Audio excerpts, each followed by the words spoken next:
Let's see how we do.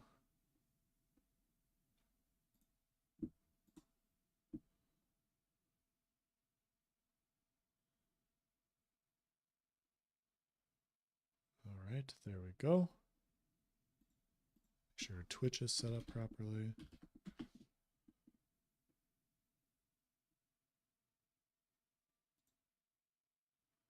Create our dashboard.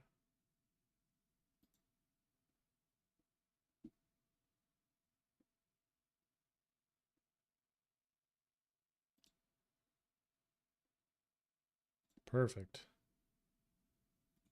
We're up and running. Make sure everything, welcome in everybody. Sorry, I'm just making sure everything's getting set up here. Hope everybody's doing well. Having a quick, maybe not so quick podcast, and we're going to talk about some things, and yeah, it's going to be fun. Doing this for a few reasons. Let me get the thumbnail in, and then we will talk about all of it. So I hope everybody's doing well. We'll start with that. There we go. We got the thumbnail in.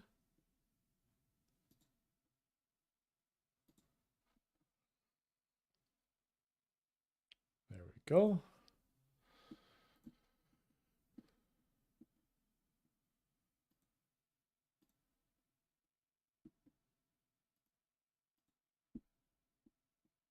Almost set up here, guys. Almost set up. Do this. Do that.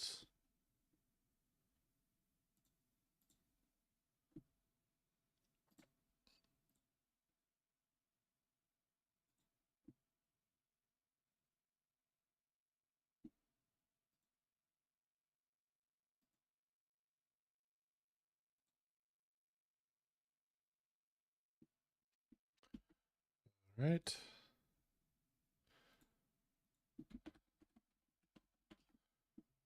There we go. And done. Sorry about that. Blap, what's going on? I'll pee on you. What's going on, dude? Great name. Great name. Good to see you, Blap. I haven't talked to you in like 24 hours, man. It's been way too long.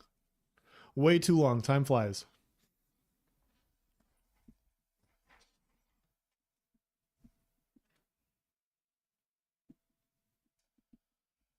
Okay. So while people are coming in, I will have a moment of honesty with you guys. It's not always the most fun thing in the world to talk about, but yeah, I had to delete my podcast on my channel last week. I encountered some computer issues, and that's the second time in 3 weeks that it's happened. And yeah, basically, long story short, I thought I'd fully clean my PC, and I had not. There was a vent that I missed, and it was overheating. And so I got it up and running. Everything's been working fine this week. And so I got everything working. And then I also just on the side decided to add 16 more gigs of RAM to my PC. I've been running on 16, and I was like, you know what? I should probably, just get the other 16 going. And so I'm doing that. And I wanted to get a live stream going before tomorrow in case anything bad happens. Because I don't want you guys to have a bad live stream. I don't want you guys to have a bad experience. You already don't see my face. Like, you can go over to Nice's live stream and you can see Nice's face, or you can come over here. Like, it at least should look good. It shouldn't be stuttering nonstop. And so I wanted to make sure everything works properly over on my end. And yeah, wanted to talk about that. And then there's two subjects today that I wanted to kind of touch on because I have a video that I want to cover. So today I was a little late to the party, but I did a video covering the live stream that happened last week. And somebody, I'm sure if you guys are paying attention to the Ashes of Creation space, everybody's kind of like, this has kind of exploded in the last week, which makes sense. We've had the Caravan PvP live stream, but a lot of people are talking about the risk versus reward for attackers and defenders in the PvP area. And I wasn't going to cover it. I was like, nice has it. But the thing is like the conversation keeps happening, and it's like, you know what? Might as well get our points out there. Might as well have the conversation. Might as well have the discussion. because it's very nuanced. I find it's very nuanced. And as I was writing my script for my video today, I found myself going, this is either going to be a 45-minute video, or I'm just going to try to make it 10 to 15 minutes, and I'm going to miss so many points and so much nuance to the discussion. And I thought, instead of doing that, we could maybe have a live stream and we could talk about it. We could provide our points of view. We could bounce ideas off each other. I wanted to tell you guys my point of view. And if I'm missing anything, like if there's something glaring, like, hey, idiot, like you're missing this, then you can, chime in and let me know where I'm wrong. Because, yeah, I mean, it's been said before, the game's not out yet. All we have are conversations. This is a good conversation to have. This is a very good conversation to have, because it kind of, I mean, it's one of the directions of the game. And so that's what it is. And then I also wanted to have a conversation about one of the things in the forums about time to kill, because that's also an interesting discussion. There's a lot of nuance to that one as well. So hopefully we cover both those. Pockets, what's up, dude? How are you? I hope everybody's well. But yeah, if I glitch and I stutter out on this, just let me know. Let me know if at any point during the live stream something weird or goofy happens. I want to make sure the PC's up and running before tomorrow. So got a lot of things happening for this specific live stream. So I hope it all works well. I'm pretty sure it will. Like, I've been playing Elden Ring. Everything's been fine. I've been streaming a little bit on the side to a few friends through like Discord and stuff, and everything's been fine. So yeah. Anyways, that's the intro. I hope everybody's having a good day. Let's dive into the discussion. So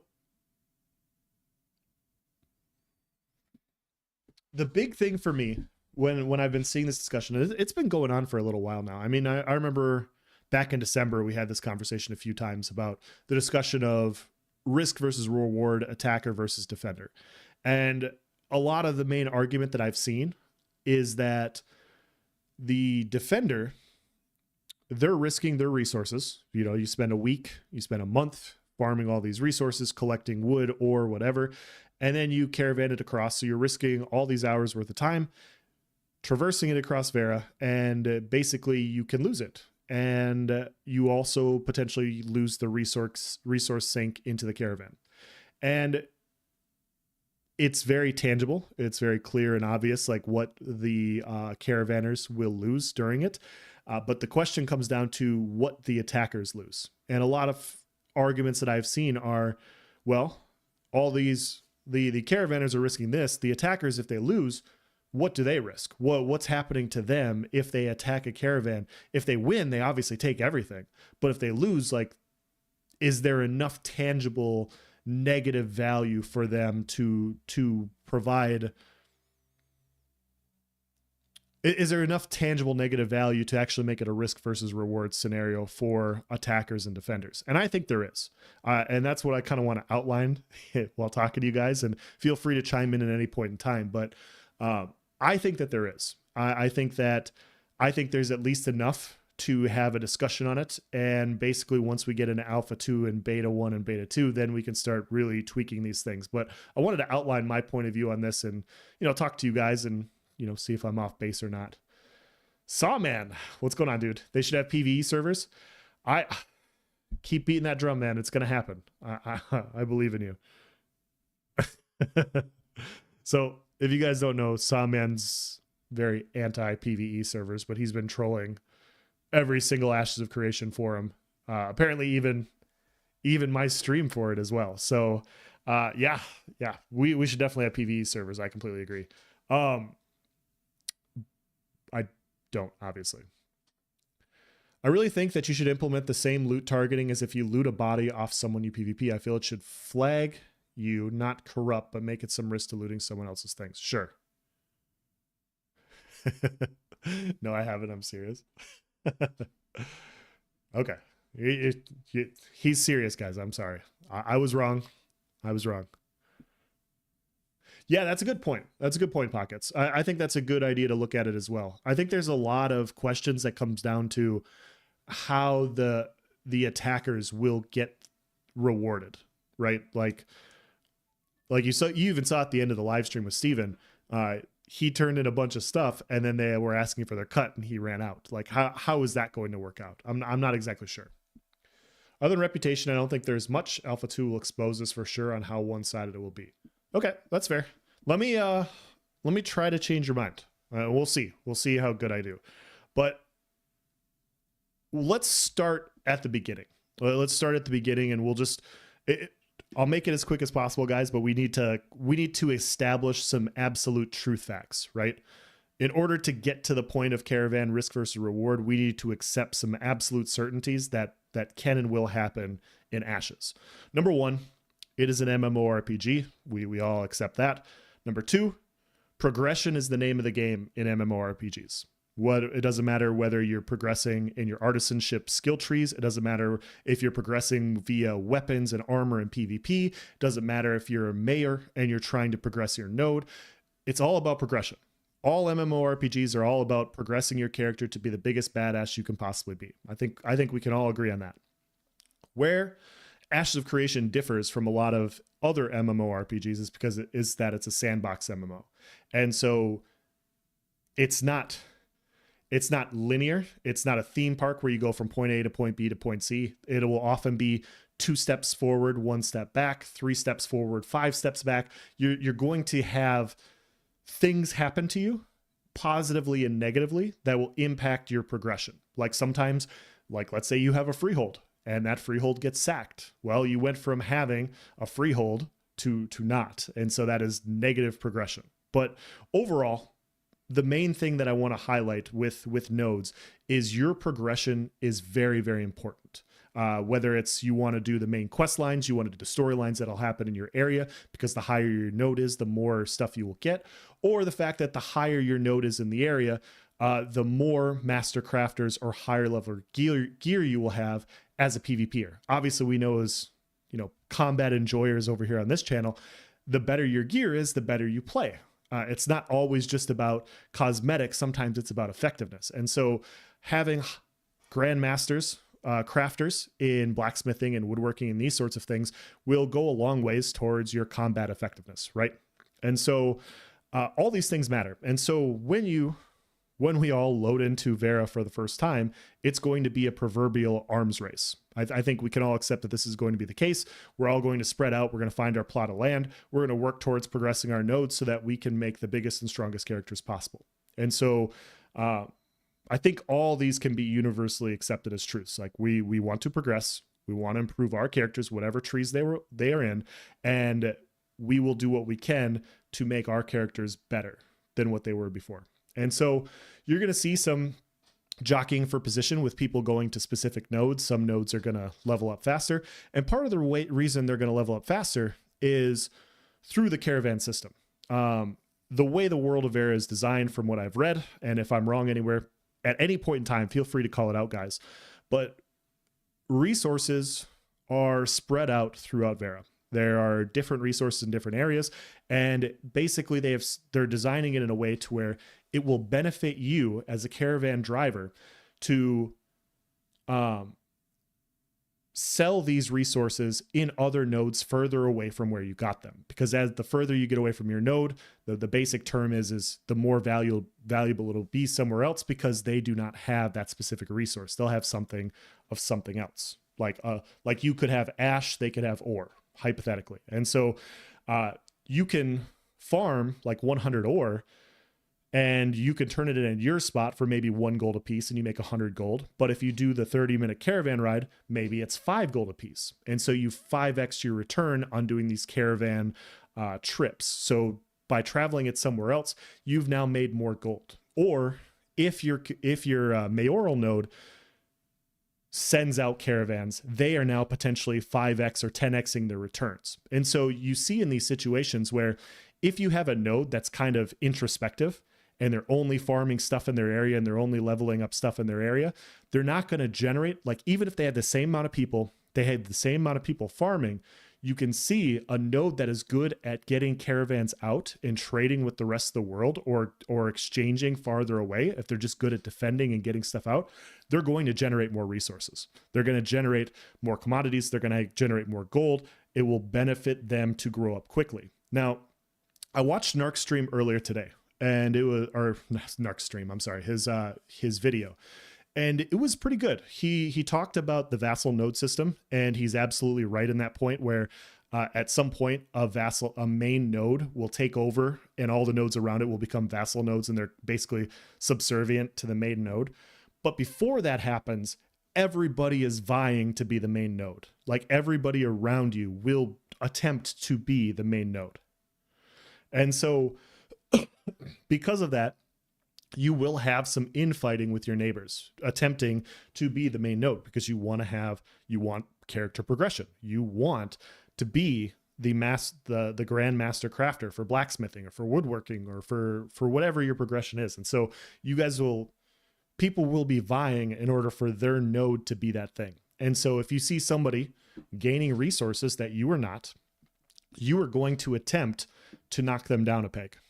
If you actually want this. If you don't want this and you're okay being a vassal node and you're okay being second best, then yeah, you'll sit back and you'll do whatever. But a lot of people will be vying for, I want to be a grandmaster crafter. I want this. In order for this to happen, this node needs to grow. And so you're going to have some of those sorts of inner politics, not among everybody, but among a bunch of nodes. And so that's another conversation to have is yes, the vassal system will kind of make it, as the worlds progress and they get bigger and bigger and we get bigger and bigger nodes and larger vassal systems, you're going to have more of like kingdom style warfare.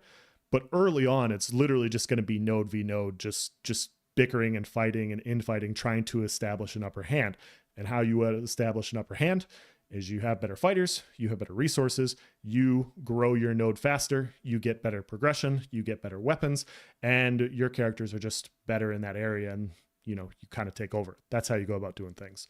You should know by now that there is no one else. Thank you, man. How's it going? Super chat. I'm giving up on you, Else. I am so sorry, man. I am so sorry. Okay, so I said it earlier, Irish. I just want to let you know I was having computer issues earlier today. Earlier this week. I will do this by tomorrow. I promise. If I don't do this by tomorrow, I totally understand you giving up on me. I really apologize. Thank you for the super chat though. I am really sorry. What were we talking about? So where were we? We were talking about node battles. And so when you see, like, this is how I envision it playing out. I envision nodes fighting each other in order to assemble resources. Now, some nodes, they're going to work peacefully, right? There's more than one way to skin a cat, however you want to say it. If you like that saying, if you don't, whatever. There's more than one way to accumulate a ton of resources. You will have some nodes that will work friendly and they will work through diplomatic means, and they will have caravan routes to where they are exchanging with people farther away because they're not in their immediate area. They're going to be allies with people farther away in order to yield those 10x resources. So traveling back and forth, in my opinion. You will also have some nodes that will be like, hey, we have the best fighters in the area by a lot. We really like fighting. We're just going to conquer and try to destroy everything.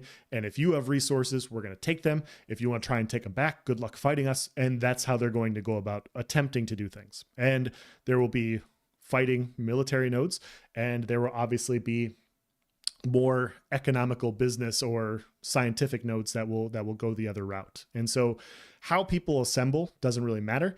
But the point is there is a lot of reward, not just for individual players, but for nodes to attempt to do caravans across the map.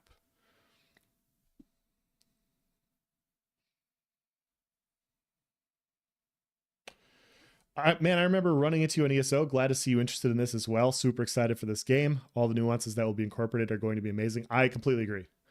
This is footage from the Dev Caravan PvP stream. Yes. Yep. I just have it in the background. I'm just kind of talking. We're going to go into the wiki here in a little bit. I am Isobi. Good to see you, by the way. We're doing a live stream off of your comment and multiple other people's comments. Feel free to chime in at any point in time. So I hope everybody's having a good day.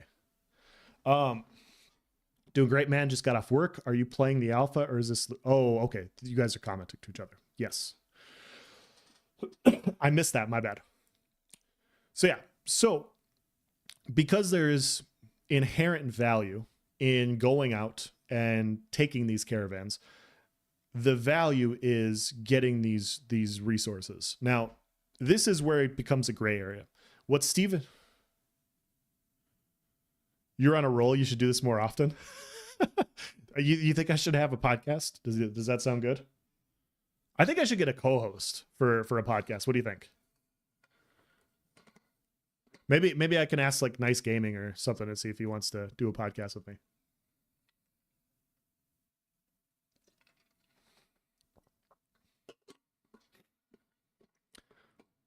So yeah. So what this is once again how I'm. This is a good narration of the mechanics. Appreciate it, man. Thank you. That means a lot coming from you. Guys, you don't know this, but Galwood is kind of more of an expert on this game than me in just about every way. So if I'm getting approval from him, that's fantastic. It helps if there's more than one. Okay. So we'll keep going here. So the thing is you're going to have these nodes trying to vie to become the best because it's all about progression. We've already accepted the universal truth that players and nodes will try to progress as much as possible. And so as long as the resources available are scarce, you will have people attempting to fight over them. You'll have people looking to trade them. You'll have people to fight for them. This will not matter. None of this will matter if resources are too plentiful. Literally everybody will have everything. It really won't matter. You just basically have to topple nodes at that point. You won't have this infighting and it'll kind of dull down the game. And that's going to be the foot on the scale that Intrepid will have to do to figure out what the resource amount and the transfer system will be to make sure things don't get flooded. We've all played mmorpgs. We've all played different games where all of a sudden your inventory is just sitting there with a bunch of shit, right? That you just don't know what to do with. And so as long as that doesn't happen, as long as things are scarce and people are fighting over them, you're going to have that bickering and those issues. And so this is why the video that I want to do is so hard to do, is because we're like 20 minutes into this already. And I haven't even gotten into how fighters carry risk because you need to cover all this and you need to accept all of this as essentially as a truth. And so when you do this, if they do this well, and it's a big if, and this comes down to Alpha 2 and everything, this is where the risk comes into play in my mind. The risk for the attack, for the defender, obviously it's already been laid out. We don't need to lay it out anymore. The risk for the attackers is because these caravans, and there's a couple things here. And if you guys want to chime in on this, you guys can let me know. The caravans carry way more resources than any one person can carry. Like substantially more. They have medium crates. They haven't said how much the caravans will carry relative to people. The one thing I found in the wiki is a mule, which is a mount, can carry a small crate's worth of supplies. The caravans, when I was looking at the caravan system, they were talking about medium crates. So I don't know if what they dropped during the caravan live stream was large crates or medium crates, but the point is they're probably not small crates. And even if they were small crates, I think we could say roughly the caravan carries 10 times or more than what a mule does. And so the point I'm trying to bring up with this is there is no way one person is going to topple a caravan. And if they do topple a caravan, they will have to have a caravan on them to transport it back. More often than not, I envision caravans as more of a group v group situation. Obviously, the groups might get smaller at night, 4 a.m., 5 a.m., where it's a little bit later. Maybe you'll have 5v5 caravan PvP events, but during prime time, it might be 10v10, 20v20, 30v30.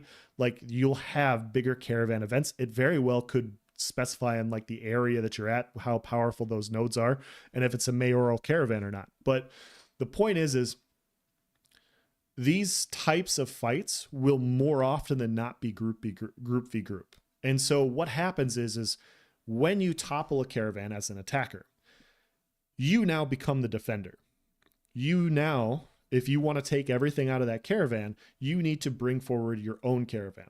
And so all of the risk that the defenders previously had, you have now inherited as the attacker. You have now flipped your roles. You are now the defender of the caravan, and you now have to take it wherever you're going to take it. And you may want to take it somewhere else completely different. You may say, okay, they came from over here. We feel like we're really good defenders of this caravan. We're going to take it farther. We're going to loot this caravan. We're going to ride it south for the next 45 minutes instead of just stopping at the next caravan over, because we know this one has a, what is it? The back alley traders to where we can sell stolen goods. We're going to have to take them down there. And so the risk now comes as, yes, you have taken the resources. This is something you have gained from successfully winning, but you have now also risked a caravan. So it comes down to the risk versus reward for an attacker is, if they win, is the amount of resources. If they lose, you still inherit a ton of risk in this game, in my opinion, because it depends on who you're going to attack. You are going to have, I'm going to get through this and I'm going to read comments, okay? You will have different types of nodes working together and communicating with each other and working and basically saying like, hey, we don't have a ton of good PvPers. You guys don't have a ton of good PvPers, but between the two of us, we're formidable. And we are going to basically create a World War I style alliance to where if anybody attacks one of us, they attack both of us, and we're going to declare war on them. The attackers, because it is inherently, in my opinion, a group v group based PvP thing, it's not individual reputation. I've seen a lot of people talk. I actually watched some of Vladis's stream earlier, and he was talking about individual reputation, which I agree with.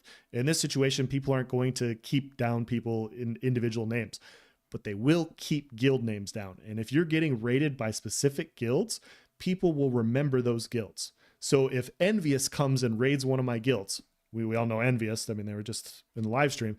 If they come and raid it, I will be able to recognize that, and I will be able to say, hey, where's that node at? We need to go take care of this. They are now hostile to us. So either we can open up a guild war with them, or maybe we coordinate with other nodes and say, hey, who else is having issues with this specific guild toppling over their caravans? Because if they're toppling over mine, and I'm a smaller area, they're probably toppling over other people's. And so you're going to see nodes kind of network to defend themselves against these types of guilds. And so the risk acquired is, win or lose, is the fact that you have made yourself known that you are open to stealing their stuff. You have now opened up the Pandora's box of all of the different alliances that may have. If you attack a larger node, which with better PvPers, with better gear and those sorts of things, you open up your node that you live in the possibility of them getting toppled. So let's say you're once again, like I have a badass small scale PvP node, right? Like let's say I'm in charge because I'm talking. So I'm in charge and we decide, hey, we're going to go topple any and every caravan we see. We're collecting resources in the area. What if we topple we take one of the best caravans from the south, and it is the biggest node, and they have the largest, the most amount of PvPers in the area? Well, they can declare a node war on our node because they know that we are taking out their caravans. They don't want that to happen. And they're like, you guys are a bug. We're going to fucking squish you now. And so now, because of me being the leader that I am, because I opened up the Pandora's box of raiding and attacking everybody, I have now created a risk for my entire node to get toppled. So everybody working towards progression, everybody that might have been working towards a freehold, everybody that had a house, everybody that had all these sorts of things, every time we attack somebody bigger than us, we're risking losing it all. Losing everything. And that is the biggest thing that I think is missing from the entire discussion, is the fact that, yes, node wars won't happen all the time. Node wars aren't a large percentage of the time sort of thing. But it's kind of like playing, the example I'm going to give you guys is it's kind of like Russian roulette, okay? Sure, 1 in 6 times when you play Russian roulette, it goes badly. And 5 out of 6 times, it's fine. So more often than not, when you play Russian roulette, everything's good. Everything's great. 5 out of 6 times, everything's good.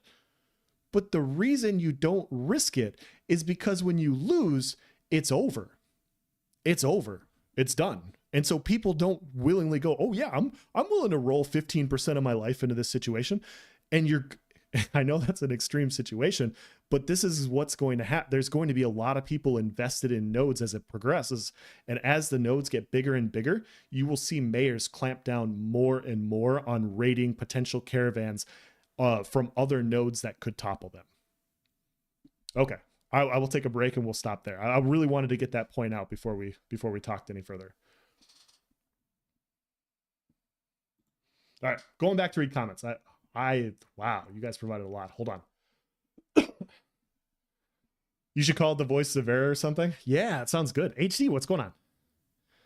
Guy's name is nice, but he's always putting people in a coffin. Doesn't seem nice to me. Even though you don't gain corruption, would being able to place bounties on attackers be an option? I don't know if they'll have a system for it. I'll pee on you. I'm just gonna keep saying your name because it's great. Even if there's not a system, I think you will see bounties go out for certain people. I think you will see mayors say, hey, we have raiders from this specific guild in this area. We will have a kill on site order. If you have a video of you killing them at any point in time, we will provide gold for you to clear them out of our node area. I think you're going to see that quite a bit because you just don't want people building up and gathering around. And so they'll say, hey, if you see this specific guild acting up or they're anywhere near us, we have kill on site, come find us. We will get a guild out there to take care of it. I think that's going to happen. Same was true in Arcage, though I could steal an entire merchant ship worth of stuff someone spent days on, but I just go out and in a couple of minutes find someone. Yeah. But I also then needed to pack it all and own my own merchant and sail it somewhere to sell it. Yeah, and that's going to come down to population. I think it's going to come down to population at that point in time. But I do think how a lot of caravans, primetime caravans, will go is it'll be more of a group v group based scenario. Once you guys get late at night and you get the 4 a.m., 5 a.m., caravan raids, I could see a lot more solo based raid systems going with how the game's set up. Arcade was so good for a while. It's still fun if you don't play it seriously. Been playing that a little bit, waiting for Ashes. Nice. I've thought about getting Arcade. Nice talk to me about it. I've been playing Elden Ring instead. Mostly playing Enshrouded. What do you think of Enshrouded? As Pirates and Arcade, we stole everything and everyone knew us, but it didn't really stop us from doing anything. Sure. Yeah, and that comes down to, I think that's going to come down to the server that you're on. I think you're going to have situations to where if you're good PvPers, some players will not fight back. Like they'll be scared for a while. How I've always had it happen in these sorts of games is just because it doesn't happen that day or that week, it happens eventually. There's a lot of conversations happening behind your back. Like, hey, fuck those guys over there. Like they raided us last week. Oh, they raided us too. We should do something about it. Like you have those conversations. And eventually when they have enough people, then they attempt to do something about it. So that's just my experience. I'm not saying that's going to happen in Ashes of Creation, but I would be willing to wager that like there's so much nuance to all these different types of fights and everything. I think it's more important to get the main point out that doing these caravan runs will be extremely valuable for mayors in nodes, for nodes specifically, and for players. And they're going to be incentivized because it's essentially a land rush style system early on. And because it's a land rush style system, you're going to have fighting over resources. And the biggest resource farm you can get is a caravan. Affiliations, yep. Politics will be huge, but early on, roads are going to be dangerous. I agree. Golden days in WoW when you had a reputation and people either knew they could play with you or not, how you act in game actually mattered. Yeah. You knew those odds pretty quickly. It's a 6-shooter, man. 1 in 6. I think world scale is also being ignored. Yes, I actually wanted to, my next video viral. Good to see you, by the way. Welcome in.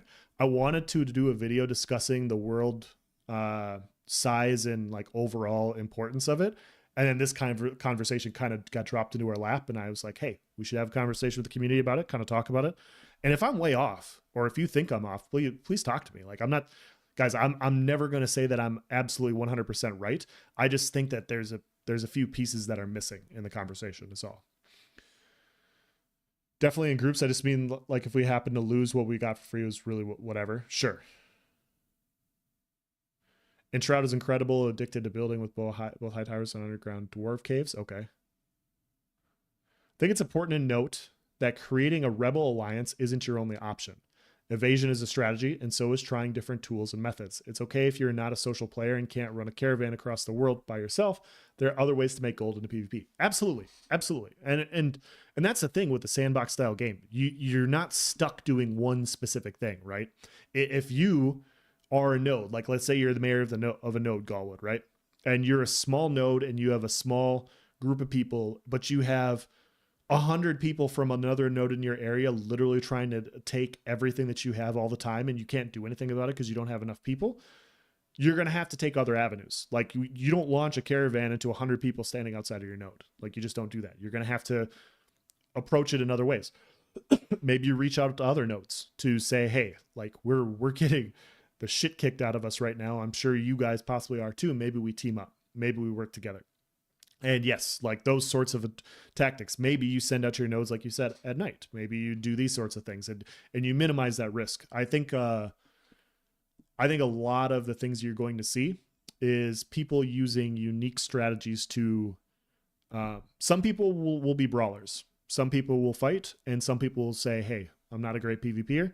I'm going to use other tactics in order to accomplish this." And I think all that's going to happen. And that's part of the reason why I am so excited about this game is you're going to see all these different tactics come into place.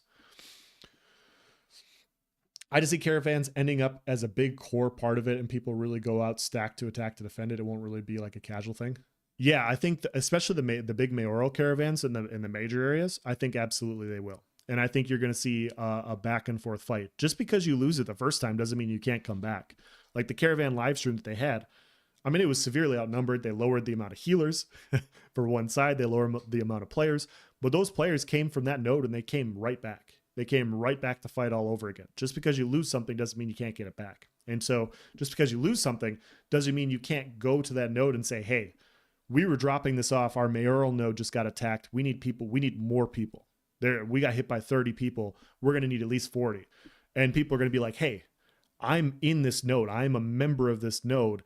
Those resources are important for us. We need to go do something about it. Oh, another nuanced thing, of course, but a lot of that's going to happen. I think a lot of back and forth will happen. It's not just, oh, wow, they took our stuff. It's over. Time to go home. Well, boo-hoo. Like, I don't think it's going to work that way. Technically, nodes are the biggest resource. Very fair, Viral. Very fair. Nope, you're right. Since a node, yeah, you're absolutely right. Nuclear Tango, what's going on? I do think the caravan system is unfriendly to newbie drivers, newbie defenders, and newbie attackers is no problem. But if someone puts all their assets into the caravan and just sends it, they will be learning a harsh lesson. Absolutely. Absolutely. I think there is going to be a learning curve in this game 100%. I completely agree with you. And I think that's going to be natural for any type of game with more of an intricate system. And for me, that's something I'm looking forward to. I'm looking forward to that. And I think people will have to probably do test runs with minimal caravan resources. That way, if they lose something, they don't lose a ton or not as much, and they get the hang of it. And then they branch out. And then you're eventually going to get, you got your guild of 20 people farming resources, and hey, every 3 or 4 days we have enough to fill a caravan. We'll go on a caravan trip together. We'll have our 5 or 6 rangers. We're going to go out and scout the area ahead of time. And they're gonna fan out and make sure there's not people up in front, and then we're gonna go out and we're gonna do this thing, and we'll basically keep a perimeter further out, and we can prepare in case we get attacked or ransacked or whatever. I think people will get better and better over time. I think this is definitely a system that people will improve upon, and because it can happen anywhere and anywhere, I think this is going to potentially be a system that will have a lot of repeatability. Maybe Intrepid could soften that blow somehow. Not sure. Yeah. Maybe they could have a really good. This has been my thing in other games is, as long as you have a good tutorial on how to access these things and use them right away. I know YouTubers are going to YouTube, myself included, and provide tutorials for these types of things. But it would be nice, like you said, if Intrepid also had it in their game.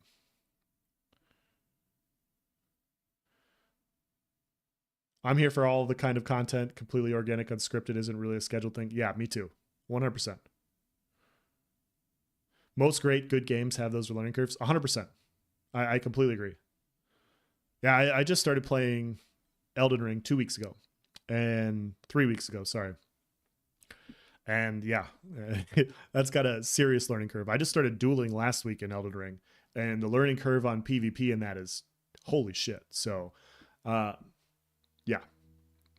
But yeah, those are the types of systems that like I want to like. If it's got intricacies, if it's got rewardability, if it's got challenging PvP, and the potential for people to gain or lose something of value, that's going to be repeatable content. That's going to be enjoyable, and that really depends on how Intrepid goes about making resources, balancing caravans, and these sorts of things. But yeah, the big thing I wanted to drive home is the risk applied to attacking guilds is the fact that they've let it known that their guild is willing to take a specific node's resources. And that is a risk in and of itself, because it really depends on who you're attacking. If you attack the wrong node, you're in for trouble. Like some nodes are just going to be better than you. Like you're not going to be the best. Not everybody in here. I'm going to be clear. Not everybody in this chat is going to be part of the best node on their server. It's just, and even if they are, that's temporary. People like nodes will rise and fall all the time. And that's the cool part about what this game will be. Arcade was nice because if you planned it properly, you could move stuff during zone peace period since all the zones shifted from PvP to PvE. Okay, yeah, so that's a big difference from what the game currently is. From what Ashes is. I haven't played Arcade, so I want to be clear there. They like I know that's a great comparison to draw for people. I looked at it. I just didn't see a population to give it a shot. I kind of prefer underdogs. Me too.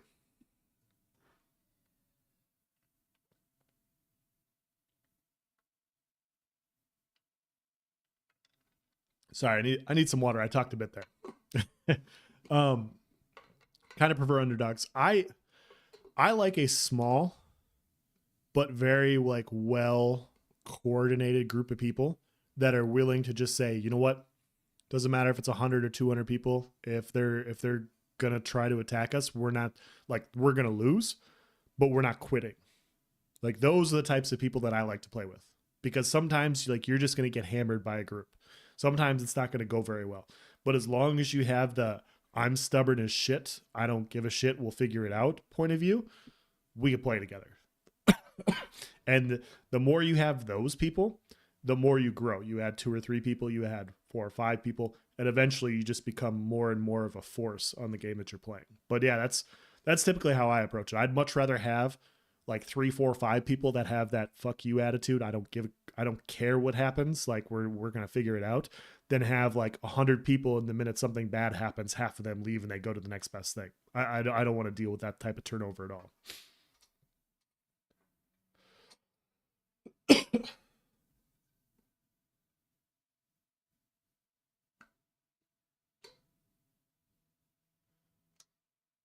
Hi, I'm AFK, but adding viewers for. Thank you, Mr. Churches. Appreciate it. Like-minded players, yeah.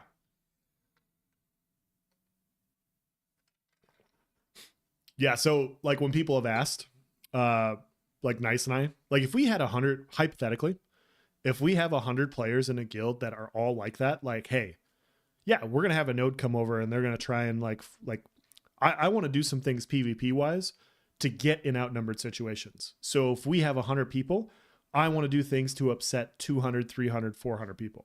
That's what I want to do. I want to have a very nice, large outnumbered fight. But we have to be able to piss off 300, 400 people to have them want to fight us if we have 100 people. And so it really depends on the mechanics of the game for me to want to figure out how big of a guild like that would require. And you're going to have like this type of game, it's going to promote so many bandwagon hoppers. Like, oh yeah, I'm going to come to this guild, I'm going to work with this. And the minute it gets attacked and the minute it starts to get looted, they're gone.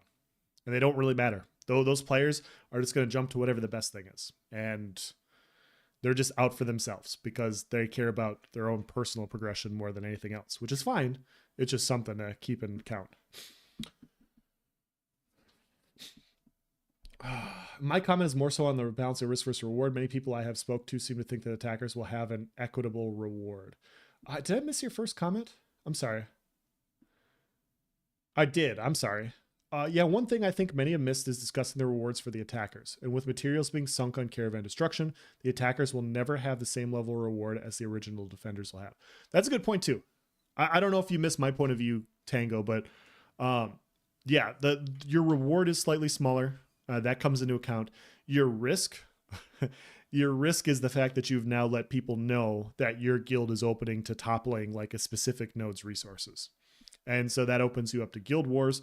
That opens you up if you have a guild hall to potentially losing said guild hall. That opens up if they find out where your home node is. It opens up potentially your home node getting laid siege and getting lost. And if you lose your home node, like if you're the reason that your node loses the freeholds attached to it, that people lose their houses attached to said node, they're not going to be very happy about you. They're going to be like, hey, this is the guy that went around and like he's just too reckless of a leader. He got us wiped out. Not a fan of him. Not a fan of him at all. And so those types of reputations are the big, and specifically when it applies to caravans, will matter.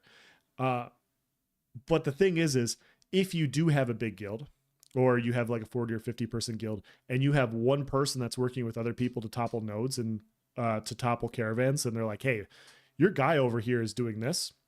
That's where individual reputation comes in. And that guild would be like, hey, I don't want what you're doing to be associated with us. We don't want to do those things. We don't want that kind of smoke. You're going to have to go play somewhere else, or you're going to have to stop. And so that's where I think individual and a like guild based reputation will come into play.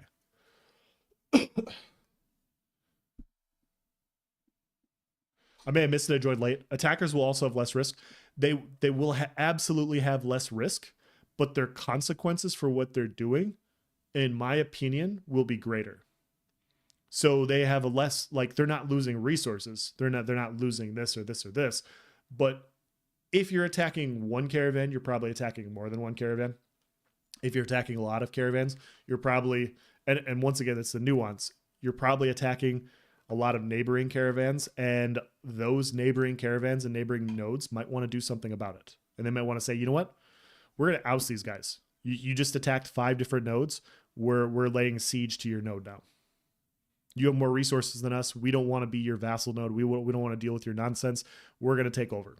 I think that type of risk is the escalation. That materials gold wise. Okay, sorry, I missed that. Sorry. I should have waited.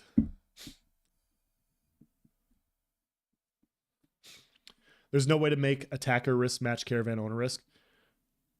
Yeah, I think it's just different tangible things. I think the attacker risk of caravans opens up other systems. I think that's the big thing to take away here. And so I'm not saying it's perfectly balanced. I'm not saying that you can't do a few more things. I'm not saying it's not worth having this discussion, because it is. I think it's absolutely worth having these discussions. I don't think anybody's wrong in having these discussions. I will just say that I think that there's enough there right now that I would wait until Alpha 2 before we really dive into the pros and cons of what's going on. Like I think the tangible risk of, hey, my guild could completely screw over a node is enough risk attached to the attacker to say, let's test it in Alpha 2. But I could be wrong. I very well could be wrong. Obviously, I do videos and say I'm wrong all the time. It's not a big deal to me. I think you nailed it, though. Guild wars will pop up all the time now as consequences, which will affect the whole guild everywhere. Yeah, if your guild isn't all in on node wars, and now all of a sudden you're getting node and guild wars on you because of 5-10 people in your guild, there's going to be conversations that will be had. I think so. Else initially talked about this, but these caravan gankers likely will have to leave their home nodes, which means safety and resources of their home. Yeah. And if they have to leave their home nodes and they go to a smaller node, they're also missing out on potential gear and armor. Like what makes a good ganker, right? It's knowing your specific character well, but it's also having really good gear. If you're not able to get into a big node where they have grandmaster crafters, where the best gear is being made, and you can't make friends with these people because you're the guy that's looting people, you're going to have a hard time being a really good ganker. And obviously, like, it's a big world. Like, there's more than one Grandmaster Crafter, but the point is it's going to be harder for you to find those things if you can't find a home. From what I watched, the full crate of rubies gave 120 rubies, but if you crack it open, you get 30, which is a 75% loss of material. I didn't see that. I didn't look at the numbers. If the same is accounted for with the initial destruction of the caravans, this would be 240 rubies the defenders originally had. Okay. Wow, 75% loss is huge on the crack open. Think the extent of the reward for the attackers versus defenders is more important? Sure. I could see that case. I could see that argument too. Attackers' reward should be significantly more than the attacker's reward should be significantly more than the attackers. The risk of the attacker should be less of a focus. Sure. Yeah. And I do agree with that too. But the main reason I wanted to bring that up and go into that entire discussion is if I can't explain that to you guys who watch and listen to my podcasts and listen to me talk about Ashes of Creation, if I can't explain my point of view to you guys, there's no way I'm going to be able to explain this to people that don't tune into my podcast, that don't tune in and watch my YouTube channel, and they see a video. And I want to make sure that if I do a video talking about this, I'm bringing forward good, coherent arguments that make sense.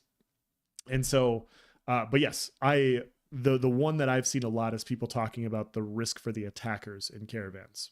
And I agree. I think it's more about the rewards that caravan, you want to incentivize caravan drivers. You also want to incentivize attackers to be able to get those rewards as well. Those are the two big things for me, specifically.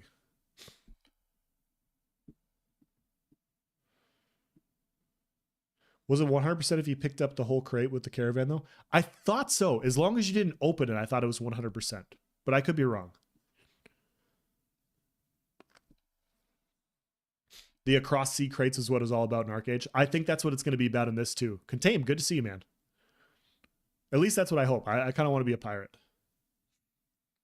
If a caravan is worth 1,000 gold, you wouldn't want the bandits to be risking 1,000 gold, whether directly or intangibly. If that was true, the attackers would never... Exactly. Galwood gets it. Well, like I always say, yes. Yeah, if it was a 50-50 coin flip, like you would basically only the best PvPers would be involved in the caravan system at that point. And you want to open the caravan system to as many people as possible and all the drama and chicanery that comes with it. And that's the other thing too. I just missed a point, but we'll hammer home this point. Like, we're all players coming from different points of view, like different types of games. And so my view of what's fun in a game and somebody else's view of what's fun in a game are often two different things. And I think that's where we have these differing discussions that happen. But I want to see the world burn. Like I'm not saying that I'm going to be the one that's going to do it, but I want to see new players going out and attacking caravans and like trying to progress their node and getting into these things, because it is a PvX game. You should be like, you can do things diplomatically as well, and there's nothing wrong with that, like building those ties and working together, but you got to work together against something else. And at some point, like if you have the max level node, people are going to try to overthrow you. This is just what happens in games like this from my experience. And so I want to see that type of conflict and the bickering, and that's the type of game that I'm looking forward to personally. But 75% loss, still 100% gain if you started with 0 rubies? Sure, absolutely.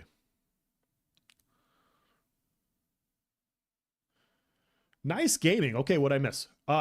Nothing nice. We're just starting the podcast now that you're here. Full PvP and open seas, free for all? Exactly. I also think it's helpful to think of it as a predator-prey relationship. As soon as the local prey knows that there's a predator nearby, the hunt is compromised. Yeah, exactly. If they see a guild and the guild is known to topple specific caravans, the word's going to go through the node. Like, hey, there's 20 of this specific guild in the area. Any caravan should probably not go out. I think that's going to happen a lot. Galwood, my fellow clown. Good to see you, by the way, Wizzy.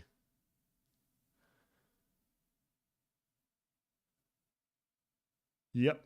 I also think you underestimate the AH, and what does AH mean, Pockets? Sorry. The people who sit in the WoW AH will chase that coin more than you think, even if it's behind PvP, and they will buy protection. Oh, I agree. I agree with that. If the caravan rewards are 5-10x what a normal resource is, like if you farm for an hour and you can get a 10x return by just traveling 30 to 40 minutes to drop off resources in another node, hypothetically, so many people are now incentivized to build this. And that, thank you, that's actually one of the points I wanted to bring up. Regardless of who you are as a player, regardless of whatever your main player loop is, you are incentivized to get as much gold as possible in this game so that you can continue to do whatever you want to do. Like, I will be doing artisanship crafting as much as I have to, but in an ideal world, I'll have as much gold as I need to just go PvP and get what I need via PvP. That's my ideal game loop. That's what I want to do as a player. If you don't want to do that, that's more than fine. If you want to go out and you want to like my wife loves collecting resources. That's what she loves to do. We make a perfect team. She collects stuff and then I use it. It's perfect team. That's probably why we married each other. But if you like collecting stuff, that's fine. It's just you probably want to spend your time doing your specific player loops. And a caravan can multiply the amount of rewards. And basically it means you have to do less farming and resource gathering to garner more gold. So if you can get good at like transporting gear or transporting resources with caravans, it makes your overall gameplay in the game more enjoyable because you're doing more of what you want to do. Thank you for bringing that up, Pockets, because I that's another point I wanted to bring up and I forgot. So thank you so much. Sea guilds are going to be a blast of fishing like Arcade along with treasure hunting. The money will be there. I think so.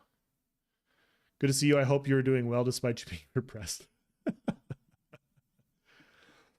As long as they don't make it a you need a Zerg type of thing, I don't care. Yeah. As long as it's like mostly middling PvP, right? 10 to 40 v40, I'm cool with it. Or 5 to 40 v40, 50 v50, whatever. At the minute you start requiring like 30, 40, 50, 60 people, it's fine if it's that type of game. It's just like you're going to spread people out because people will have to run in larger groups for those sorts of things. I agree. I think in the full map, there will be so many caravans happening simultaneously, you'll get some through. Yeah, I could see that. Auction house. Okay, thank you. Earlier, I was spitting facts with an initial monologue. Thank you. Thank you. I'm glad I got that out well.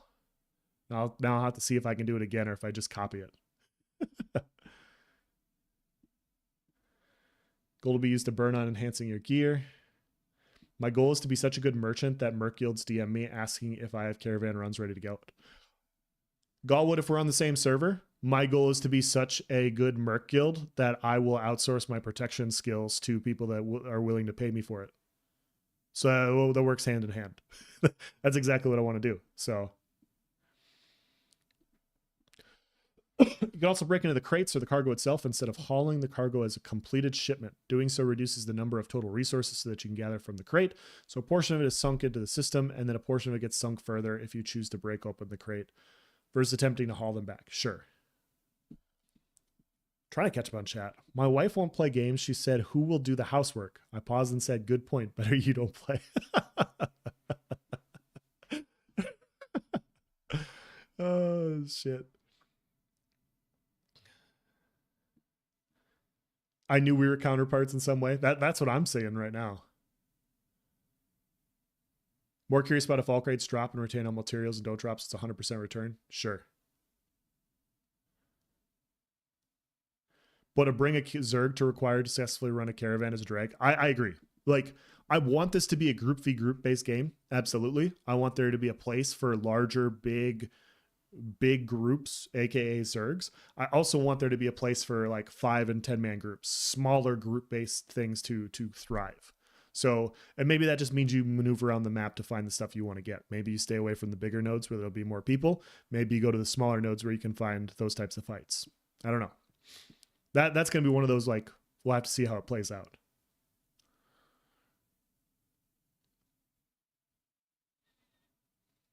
If it happens here and there, all good. We'd love 1vx, but not if I can sneak my own without getting ran down. Yeah. The amount lost during the caravan destruction is unknown, but the crate seems to hold 120 rubies, and the open crate had 30. I also slave out his wife to gather resources for him. She does it on her own. I could call her in here right now. I can call her in here right now, and she will say exactly what I said. So yeah, so I wanted to knock that out of the way. I know Nice and I will be talking about this a lot tomorrow. There's so many intricacies to this conversation, but I wanted to get like a bare initial, like, hey, if we can accept this as truth, then we can kind of move on and agree or disagree with points of view. But yeah, the big thing that I said, Nice, and I could talk to you about it later. The big thing that I said, Nice, is the risk that attackers have.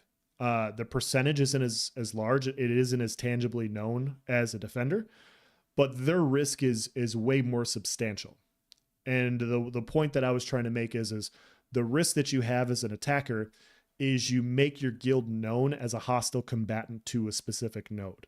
Now, some nodes will work peacefully, and they will have a pact with other nodes saying, hey, if a guild attacks us, we will team up against them. We're smaller in number, you're smaller in number, we're gonna fight these people back together. Some nodes will have that inner working system to where you might bite off more than you can chew, not knowing who has alliances where with a smaller guild. If you attack a bigger guild or a bigger node, the risk is all you know what the risk is. They're bigger, they have more resources, they probably have better gear than you. If they come topple your node, yes, there's a smaller chance of it happening, but as an artisan person, you lose everything if it happens. You lose everything. So if your node gets toppled, your freeholds are gone. Your houses are gone. Everything that you were working towards is gone, and you got to start over again from scratch. There will be a lot of players that as their node progresses, they do not want to deal with that risk. They want to minimize that risk as much as possible. And so the comparison I made, Nice, was that to like Russian roulette. Sure, 1 in 6 times if you lose in Russian roulette, but the one time is so severe, nobody in here is actively playing Russian roulette, right? Like nobody in here is like, hey, yeah, let's play this game. I win 5 out of 6 times. No, because when you lose, it's over.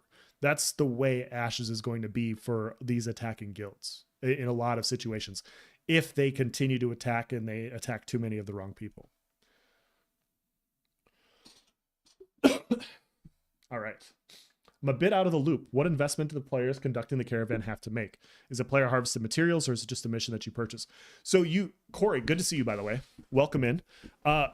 As a caravan runner, you have to invest, like either your guild or people invest the resources into the caravan to make it worth running, and you also have to invest the resources into building the caravan. So there's different levels of the caravan, different types of defensive, attributes to it, and so those are the two sinks that you're risking when you go on the caravan run. Whatever you farm, whatever you're taking, and then also how badass of a caravan are you actively running. And so if you lose it, you then lose your caravan, it gets destroyed, and you could also potentially lose the resources.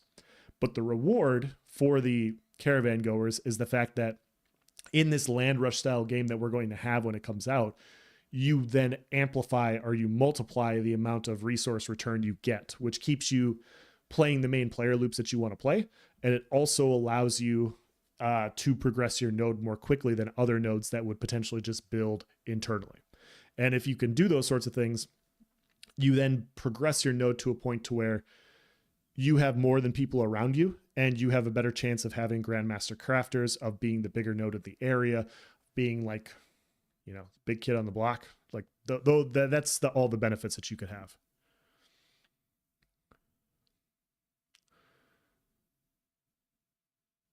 Still waiting for the player store, stall, and auction house stream, which will bore everyone else. I do want to see the auction house stream. I also want to see that. When the game launches, I'm sure guilds will have a specific rules about who they can attack. Absolutely. And I think that's the big point too, is most guilds are not going to be PvP everybody all the time. They're going to be like, hey, use your brain. There will be some guilds like that. There will be some guilds where they'll just have a bunch of badass PvPers, and they're like, we don't give a shit. Attack whoever you want. We'll see who wants to fight back. Like there will be some guilds like that, but those will be few and far between. Most guilds will be like, hey, either we're not attacking anybody unless they attack us, or we can attack some people occasionally. We just have to be careful. You need to talk to people in charge in order for it to happen. Good take. I like your stuff. I'd like to invite you on the Voice of Air. I'll think about it, man. That mayoral update was so boring to many people, but if you had to maintain a territory in New World, you realized why it was important. Very good take, Wizzy. Very, very good take. Yes. I liked it, but yeah, a lot of people looked at it as like a mayoral live stream instead of a node live stream, which I get. I get that point of view, but it was valuable to see. That being said, there'll be a ton of shitter guilds. Yeah. Guilds will rise and fall a lot. Like a lot, you're going to see high turnover in some of the bigger guilds where you'll have drama. They'll get attacked for some reason. People will break off. They'll form their own one. You'll have war drama, and things will just rinse and recycle. That's just how this type of game works, and it's going to be awesome for it. Imagine a stream where Steven shows off the Castle Monarch UI and Flying Mount. Oh man, yeah, Flying Mount would be so sick again. I want the Flying Mount stream for sure. We're going Pirate Boys. Laws of the land don't apply. King of the Pirates. I'm telling you, I think that's going to be the first thing I'm going to do. I'm not even joking. Like just full on PvP all the time. Nobody can get mad at me. Hey, you're on the high seas. Like this is where it's at. But yeah, as long as like there's good PvP to be had, I'll try and be there. Okay, and assume that it'll interact with some sort of real world economics like supply and demand. Yeah, and that's going to be the big levers that Intrepid will have to deal with. If they do resource supply too poorly, like all this comes crashing down. Like this has got to be something they got to keep an eye on to make sure that there's enough resource sinks to make these things rare enough to make them valuable enough to force people to want to interact with each other either socially or, physically in the game. Graphically. We'll say graphically since we're using little pixels. Looking forward to the business and banking. Okay. Yeah, so we got all different types of players. There's so many features we haven't even come close to seeing, which makes me feel Alpha 2 will be 2 years. Yeah, that's around what sorry. I still have this like wheezing cough. So every time when I talk a little bit too much, I'll just like lose my breath and I have to cough. There's so many features we haven't even come close. Yeah, 2 years.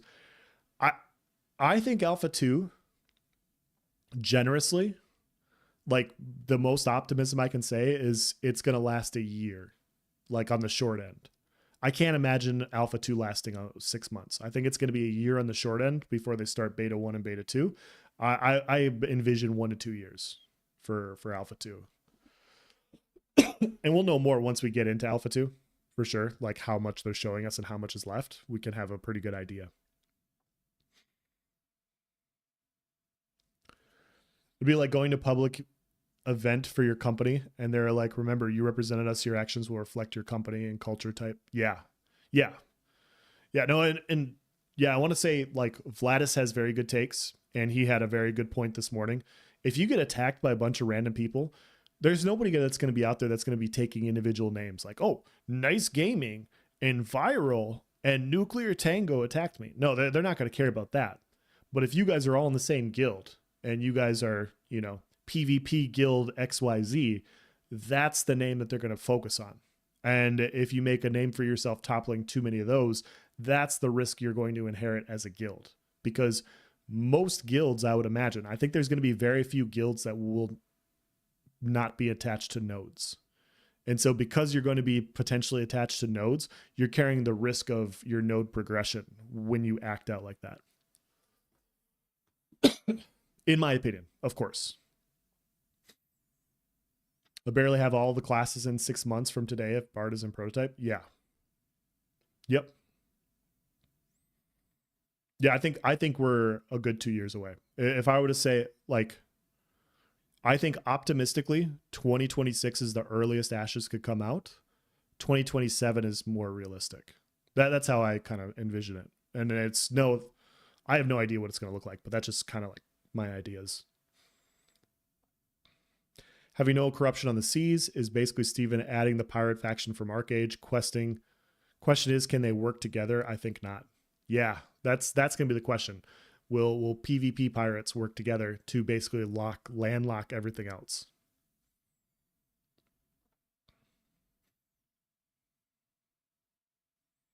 Another part of the Caravan is that Intrepid has numerical values that they can mess with. As an example, taken to the extreme, if Caravans were 1 million HP, banditry would disappear. The Caravan itself is a level for balance in the system. Very good point. Yeah, a lever for balance. Yeah, that's a very good point as well.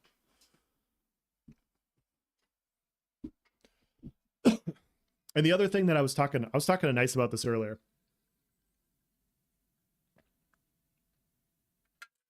Sorry. So in the Elder Scrolls Online, for those of you guys that played it, there was this magical place that existed for a long time called Imperial City. And Imperial City was the best because it wasn't full loot for like Telvar and like those specific resources, but it was 80%. You would take 80% of somebody's Telvar. And this specific resource would go towards some of the best gear in the game. And it would go towards some armor or some of the best jewelry in the game that basically everybody was using. And so it was awesome because you had this loot style system. And I remember live streaming and I was looking for a fight. And I was streaming PvP in Imperial City and I couldn't find any fights. I was running around. I couldn't find anybody. So I went down to the bank and I put on it's an armor that glows that lets you know that you're carrying a ton of this resource. And I put in way more than the required amount for this resource. Like I put in like 7 times the amount of the bare minimum to proc this specific set. So basically I was saying, hey, I'm a beacon. Please come attack me. And I'm live streaming, showing like, hey, I got a ton of resources on me. I'm walking around PvP by myself. I'm literally just looking for fight. I'm trying to broadcast myself in the best possible way for PvP. If Ashes of Creation reaches a point, and systems ebb and flow with interactivity, right? If Ashes of Creation reached a point to where there was more attackers than defenders, I would become a defender. Like if I'm going to get the best fights attempting to defend a Caravan because more people are involved in the attack aspect, of course I'd want to be part of the Caravan and say, okay, come attack us. Come try to take loot. I'm here for the PvP. Like the loot secondary, I can throw a little bit of stuff in. I can be a dummy Caravan, whatever. If you take it, you take it. I'm here for the action. I'm here for the drama of you guys attacking us. I want the guild wars to happen. I want this to happen. And if I have to be a defender and I have to work on that point of view, that's what I'm going to do. And I think a lot of PvPers are going to look at this system in the same way. They're going to look at it and they're going to go, okay, attacking is a little bit on the low end. So I'm going to attack more, or defending is a little bit on the low end. So I'm going to defend more. And so some PvPers, we're just action junkies. We're just looking for the best possible fight. And that's going to be mixed in with the resource people. And so you're going to see some Caravans with people and they're going to be like, okay, well, am I getting resources or am I just going to get fucking destroyed? And then are they going to declare a guild war on me? Because that's what I want to do. Like, that's what I would want to do is like, okay, if you're going to attack me, you started this. Now I get to have a guild war. I could potentially, like, do you have a castle? Can I take it? I want to take it because you attacked me first. So that's how I look at it. Excuse me.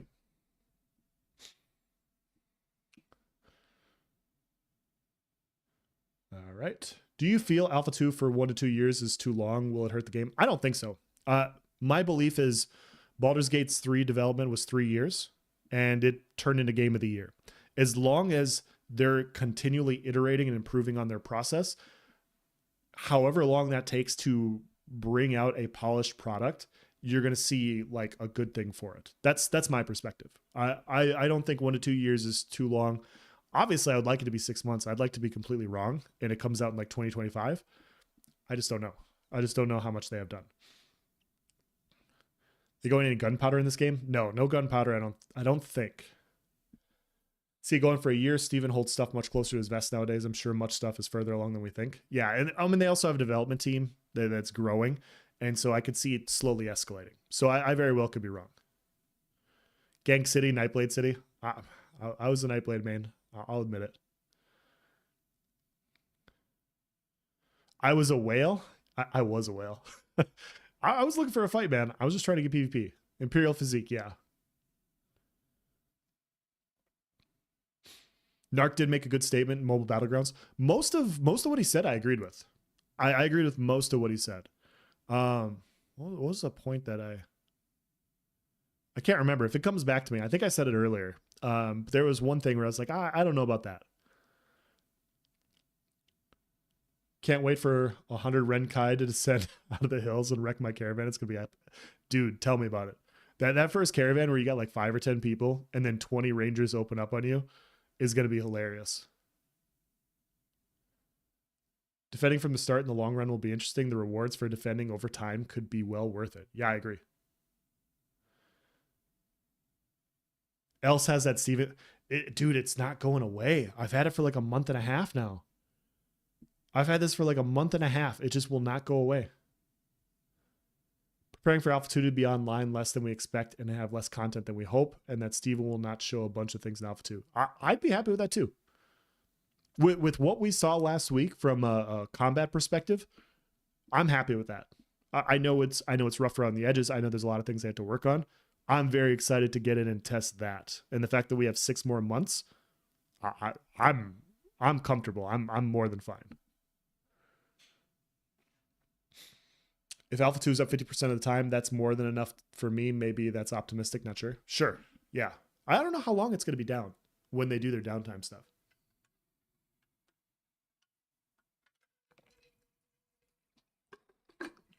So yeah, so let's dive into some details real quick. Let me set this up 1 second here.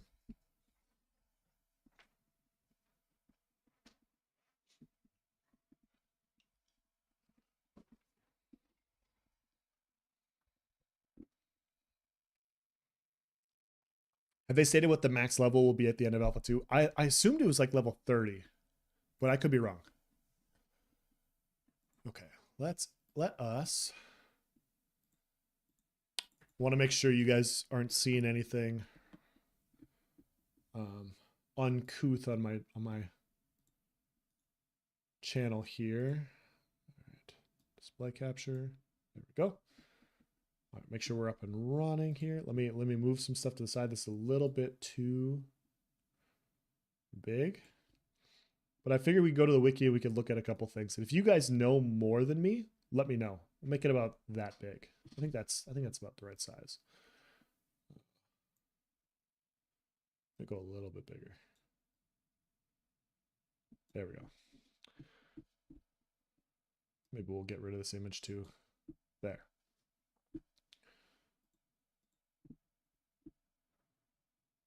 So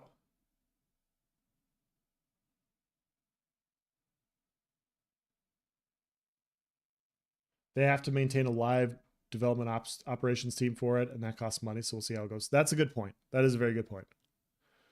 Dark in his stream recently said he doesn't think Riverlands will be in Alpha 2, which I can see why, because they haven't shown anything else on so long, but I think that's the real surprise. Interesting. Anything but Riverlands. Yeah, I mean, Riverlands is basically the size of New World's map. So it makes sense. It makes sense if they're working on other things and make sure other systems work. Initially hated the cloak for Nightblade, but after getting used to resource management in ESO, it's my favorite variant of rogue class that I played. Sure. Alpha 2 is 30 in his last statement, but it was, I think, but before that it's 35. Okay. Alpha 2 launch will tell us a lot. We're in the dark until then, pretty much. Yeah, I completely agree. It could be very well fleshed out with a bunch of things going on, or it could be very, very limited. And I'm not sure. I'm not trying to expect either one, because if I expect either one, it opens me up for disappointment. So, let's pull up. So, I was looking at mules last week. I wanted to kind of talk to you guys about this. But it says mules are mounts that transport cargo in small crates. And so cargo is transported by caravan, and merchant ships must be stored in crates. We all know this already. There are small, medium, and large crates. The higher quality of the crate, the greater its capacity. We know this. Commodities are transported by caravans and merchant ships in sealed crates. Player commodities are pre-crated. So this mount, this little anteater guy, or any of these style mounts that you can get through animal husbandry, will carry a small amount of resources, which is more than what you can carry individually. The mules use the cargo system, so the cargo system is crate based. You have to acquire the crates, and then you can equip them to vehicles and or mules. Mules cap out of the small crate value, and you can add to that crate in the wild. So this is like the smaller version of transport where people will kind of protect themselves. They'll do a small crate system because this will be impacted via the corruption system. So you will see some smaller players, like if you don't want to get raided, or if there's high level raiders, you may want to do this because less people would potentially be interested in going corrupted. But yeah, it only says a small crate. And I don't know the difference between a small, medium, and large crate. So breeding, carrying capacity. Here we go. Backpacks offer varying sizes and or spatial inventory shapes. Okay. Player's inventory has sections of different types of items. Quest items, for example. Okay. Okay. Items are placed. Okay. I might be skipping. Inventory capacity is subject to quantity rather than weight limits. Okay. Okay. I don't think they have a comparison of the crate sizes, but this is one small crate is the point I'm trying to make. This is going to be more than what you can carry. Is the point I wanted to make. Okay, we good over here? Okay. And then we have caravans. And caravans carry multiple crates. They haven't said how many yet. They haven't said how many at the large end. But the point is this is going to be, you have your small group style caravan system. Like if you're only a couple people, I think it benefits you more to use mules if you're not worried. That's why I think caravans are more of like a group v group style system. I think this is going to be more that this is why I want to bring up, like, it's not a couple people going willy-nilly out in caravans very often. I think it's going to be, I think those types of people would be more it would benefit them more to use mules. And I very well could be wrong. I mean, maybe you're on late at night, there's not many people around, and you're just like, hey, I'm going to run a caravan because frankly, nobody's going to stop me. I don't know.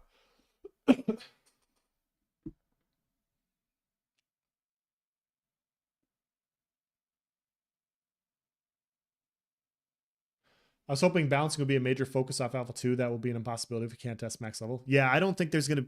My personal opinion is I don't think there's going to be any balancing for Alpha 2. I think it's testing systems, testing strain, making sure there's no crazy bugs, stuff like that.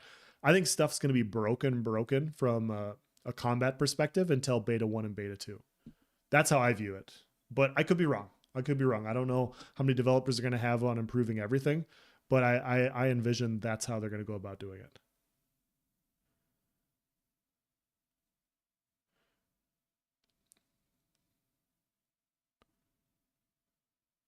From Caravan 1 stream to Caravan 2, the cargo hold got larger. Yeah. I think mules are for gatherers, and as a competing option for caravans, mules might be the solo player's option for crossing the map. I think so. Sorry for my poor typing, mobile typing. It does suck. It does suck. That's okay. Yeah. So when I was looking at this, when I was trying to make this comparison, like in order to do a caravan, the reason you would do a caravan over mules is that obviously like you have to have a ton of resources that incentivizes you to want to go out and do this. And I would be under the assumption that in order to collect a caravan's amount worth of resources, it probably would take like 1 or 2 people a few weeks or maybe a month, like of serious farming. I have no idea, guys. Like this is just kind of my perspective. My belief is that, hey, this is going to take a while to do. And because it's going to take a while to do, because it takes so much time, you're not going to see these very often. And if you do see them often, it's because you have a group of 5, 10, 20 people farming resources able to fill a caravan faster and then doing caravan runs. And so I think it's going to be more of a group v group based system. I don't think solo caravans are going to be getting sacked a whole lot. I think it's going to be more group based situations. Joint ventures between guilds? Absolutely. My guess is weekly. Yeah. Yeah, I think if you have a decent sized group of people, I think it turns into a weekly style event where 1 or 2 days a week you go out and do these things. They're also crate qualities. So if you're a trader, you can invest in very high quality traits to carry more in addition to the caravan component quality. Yeah.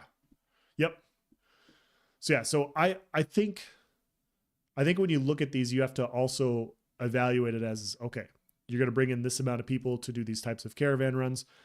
These people are like, if I was running a caravan raid with you guys hypothetically, and we all farmed for a couple of days or for a week, and we had enough for a caravan, we just split it based off of what we put into it. So if I put in 100 ore and you put in 300 ash or whatever, you get the value out of the 300 ash, I get the 100 ore, we go about our days. I think that's where you're going to see a lot of guilds run caravans and working together with people that they trust to do these sorts of things. I think you're going to see more pug attackers, and I think you're going to see more guild runs, personally.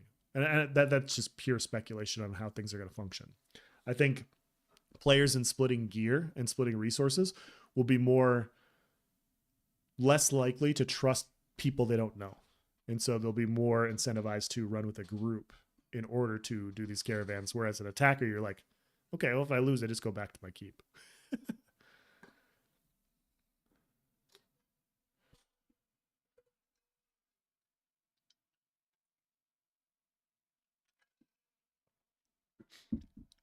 Oh, yeah, I remember. Yeah, so the only thing that I disagreed with Narcon, and it wasn't that I even disagreed with him, it's just because that it's nuance. Uh, it's his discussion on vassal nodes. And so he did a very good point of view. Vassal nodes are, hopefully this loads in. There we go. So vassal nodes is this entire point right here. When you have one bigger node, it makes it less likely that the nodes around it will be very large, and they basically become subservient to the larger node. And that was a very good point of his. As the world of Vera develops, you're going to have that specific thing. But before you get to vassal nodes, you're going to have all these nodes vying to be the main one. And so when we first get into Vera, I think it's going to be a land rush style situation to where you go to your nodes and you're trying to acquire as many resources as possible. I think you're going to see neighboring nodes attack each other a lot. And then you get the kind of like pack style, wolf pack style hierarchical dominance, to where eventually people realize like, okay, we wanted to be the main node. This node's better than us. That's the way it is. I think you're going to get that. But before that happens, these nodes will be clashing with each other. And as the node develops, as things grow and develop over time, these nodes will then work underneath each other. And then they will go to war with other similar vassal nodes in their area and war with them. That's how I see it.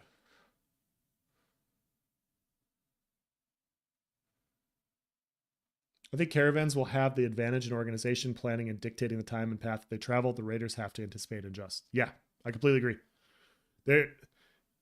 You have a lot of advantages as the defender. Scouting out ahead of time, having rangers go out, advance the area. Being an attacker in these situations, you're going to have a lot less planning opportunities. I completely agree with that. Very good point, Corey. Resource war is going to be a thing for sure. I hope so, man. Resource wars are the best. They're absolutely the best. And when you start getting into land grab style situations, you're going to have people just saying, hey, we're fighting over this. And sometimes both sides think they're right. And that's the best. That's frankly the best. Resource and content wars? Absolutely.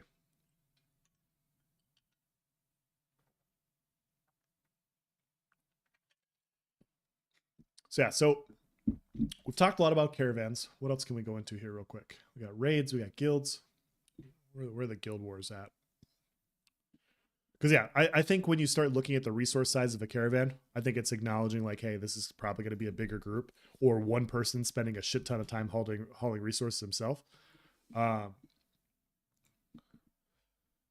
makes it easier to understand that it's going to be more of a group v group situation. It'll be super interesting. Some groups will have a strong interest in their node's welfare. Other individuals may wait a while before investing their time in any particular node. Exactly. Absolutely. I think guilds that are big now might be more inclined to try and like branch out first. Go put your node in some new chopping all your trees. Yeah, exactly. Like people will just be farming stuff and fighting and doing whatever. I mean, that's just how it goes. Lots to digest with this game. Easy to get overwhelmed at the beginning. Oh yeah. Yeah. I could talk about this game every day. I really could. Like the idea of how this game's going to function, there's so much nuance. It all is going to come down to the player too. That's the best part. Is I could attack, like Pat and I could attack your guild, and your guild is going to respond completely differently than what like Galwood's guild would do, or whatever, or vice versa, right? Like players are going to react in different ways, and not always predictably, and that makes it fun because sometimes, you open up a hornet's nest of or a shitstorm, and you're kind of screwed for a little bit because you did something bad, and that's fun too. My first goal is to create a node agnostic trade system, but there's so much info not available yet. Sure. Give the defenders more variables they can control to give them more advantage will be good. Yeah, exactly. I completely agree. Yep. Yeah, I do think defenders will have a ton of inherited advantages.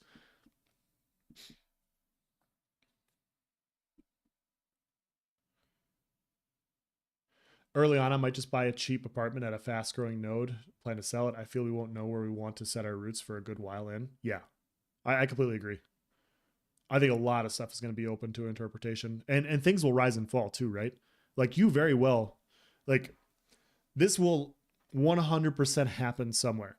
You're going to have one of these big, friendly, invite everybody and be nice guilds. Like this is going to happen on some server. There's going to be a ton of servers, so I will be right somewhere. But this will happen a lot where you will have so many people that will take up a guild hall that they will have a sister guild. And then they will have another sister guild. And they will have sister guilds that work together, and they work in nodes and neighboring nodes to grow. And they're going to grow really fast initially because they have a ton of people. They're well coordinated, and they're just ahead of everybody else. They stay out of everybody's way. They put their head down. They're not there to PvP. They're just there to advance their node and move on and do these sorts of things.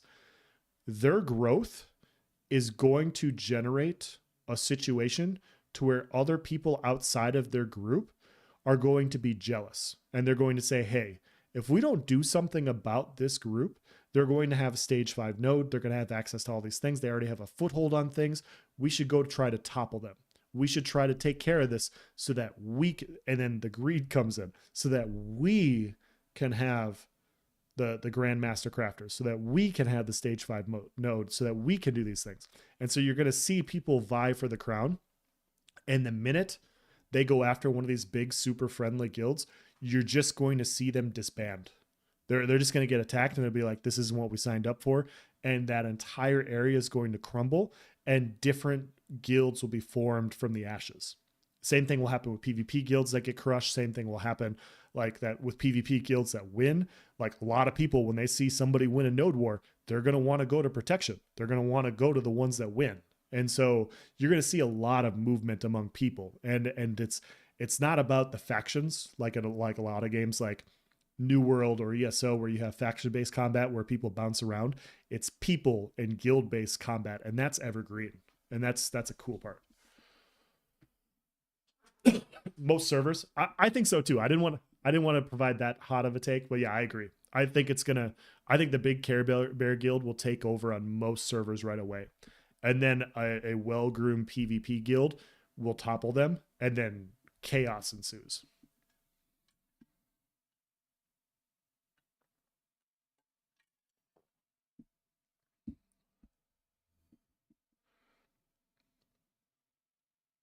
Alliances will help facilitate. Yep.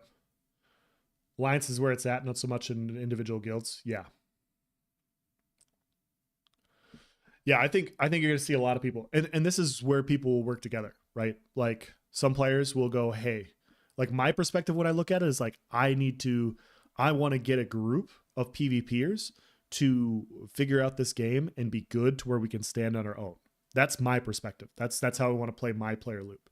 And it's completely different than other people. Some people are going to go, hey, I want to be part of a guild that's so big that nobody wants to attack us. Or I want to be working with so many nodes and we have so many inner working alliances that nobody would want to attack all of us. And we're going to be peaceful. We're going to do these things. There's nothing wrong with that either. Like some people want to build peacefully and that's how they want to have their player loop go. And some people don't want that. And that's where the fun will begin.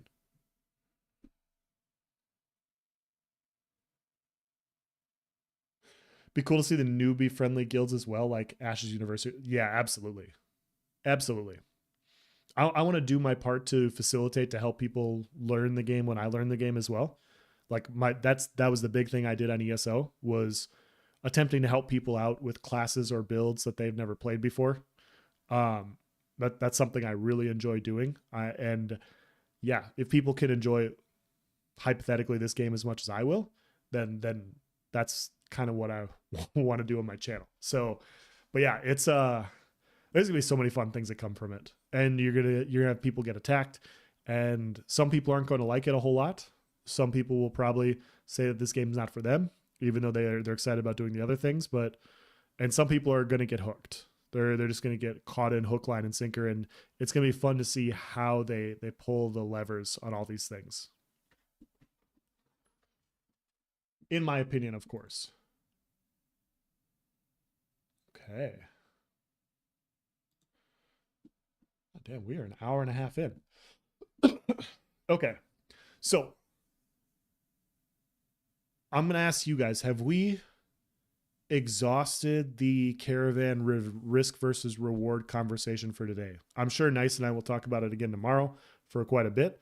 But is there anything else, like anything that I missed? Anything that you guys wanted to bring up? Because I like to have all my bases covered. If I can't explain my point of view, I don't have a very good point of view. So let me know. And as soon as we're done with that, then I have one other thing I wanted to talk about. And that was the time to kill on the live stream. Might do something like that, especially if I want to level up a guild for trade purposes. I imagine newbies would love free access to a freehold as well. Yeah, absolutely. Yeah, that type of university I think would be extremely valuable for a lot of players. I think players helping players is always a good thing.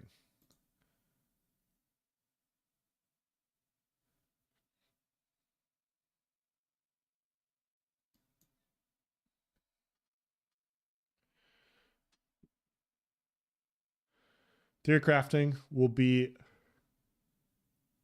yeah. I think theory crafting could be insane. And that's part of the reason why I'm really excited about it as well. For as much as we know about it, you did a nice job. Thank you. Yeah, I want to make sure I covered my bases pretty well. We're good. It's just fun to scenarioize. Yeah, I agree. TTK discussion. Yeah, let's pull it up here. I'm gonna go over to the other thing while I find it, because it's an interesting discussion to have, in my opinion. So here's that.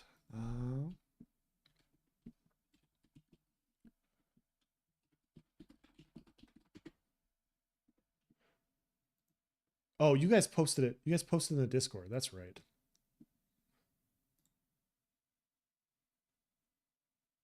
We'll probably talk about this tomorrow a little bit as well. But there's just so many things that I want to be able to cover everything. There we go. There we go. There we go.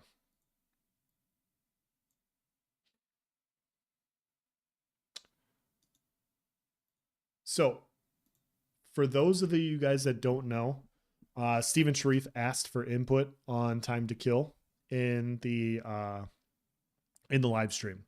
And so this kind of popped up, this kind of discussion happened, and there were some interesting conversations that happened from it. And I thought it'd be fun to kind of go into these things and kind of talk about it a little bit, and we'll see what this entails.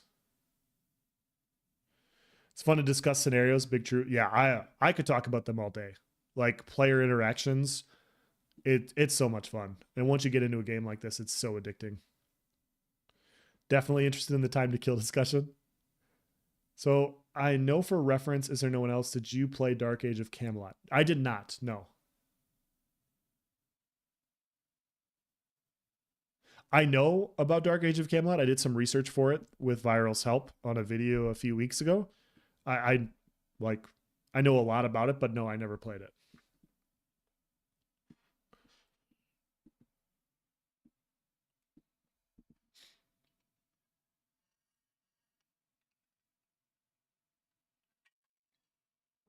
Okay, so the forum post is from Diamat, and he said, I thought TTK was mostly fine.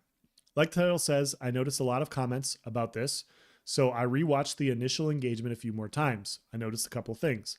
A 9 or 10 person, hard to tell for sure, initial alpha strike killed one player and knocked another to about half. That's about what you would want, really. Enough to gain an advantage and reward good coordination, but nowhere near enough to effectively end the fight. About 60 seconds later, after being ambushed, alphaed, and outnumbered in a fight that was intentionally designed for them to lose, there was still about 3 or 4 defenders standing. I mean, this doesn't seem all that bad. I'm seeing comments suggesting a minute or two per person for kills. I think that would be insane in a bad way. How long do you guys think it should take to kill a player? I'm fine with what I saw today. So, this is the original post. You guys can feel free to comment on what you believe the time to kill was on the live stream and provide your feedback as well. I'm curious what other people think. Arctic, what's going on? Good to see you, man. We're talking about time to kill. Well, am I skipping?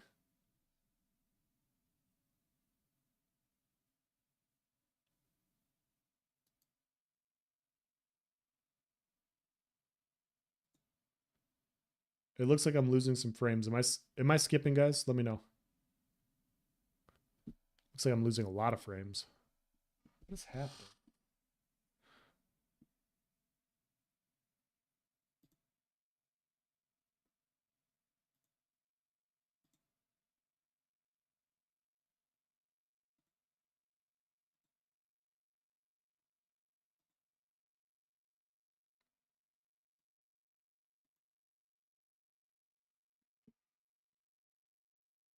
My comments are in this thread?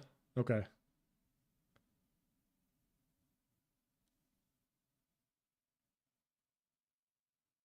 I don't think you're skipping. Yeah, all of a sudden my drop frames just like tripled really quickly. It's like I hit a lag spike or something.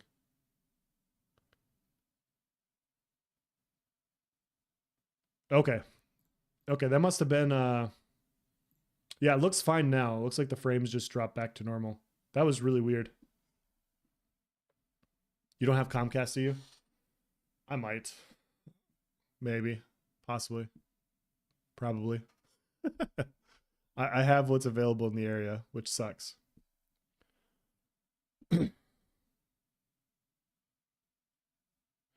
Player skill, abilities, gear, hard to tell until we actually play. I agree. I agree with that. So there's a few good comments. I personally don't think that time to kill is as important as the style of game in which time to kill exists and whether or not it's fun to experience that time to kill. Without overinflating this post with details, I very strongly believe that the time to kill shown today does not match what Ashes of Creation has claimed to be or was trying to be. There are other aspects of the mechanics that make it so too. I think the combat design doesn't mesh well with the TTK shown, and I think the TTK doesn't mesh well with the game as a whole. Therefore, even if I was okay with a 50-second burst down time to kill, I am at least 3 games I like have this. It's how we get that time to kill that matters to me.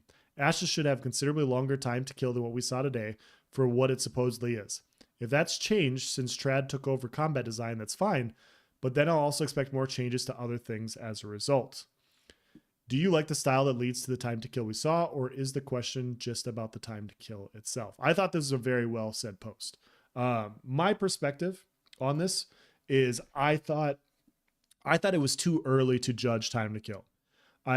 I know Steven asked for it, and so people are providing their feedback as they should. But one side they intentionally provided less clerics, and they had less than half the people. And so I don't think you're going to get a realistic time to kill from those sorts of situations. I don't think you're going to have a situation where you will be able to get a realistic one from that type of scripted fight. I understand that they did it for the live stream, but until we get like a fair like 30v30 fight where you have similar amounts of clerics and healers and off supports and these sorts of things, I don't know if we're going to be able to correctly gauge time to kill. And I've said it before, and I don't want to create too many ripples, but I think it's easier to balance things around a 1v1 situation than it is to balance things around a group v group situation. And I'm not saying that to make this a 1v1 or a solo game. I want to be clear before anybody jumps down my throat and says that I'm saying that I'm not. I think you have to look at skills and abilities and how they operate in a vacuum. And when you can do that, you can evaluate classes' strengths and weaknesses. You can then apply them to a group and then evaluate them better in those situations. In this situation, because we have, what was it, a 36v16, there's too many variables. It's too many variables to know like what power and what lack of power is coming from where.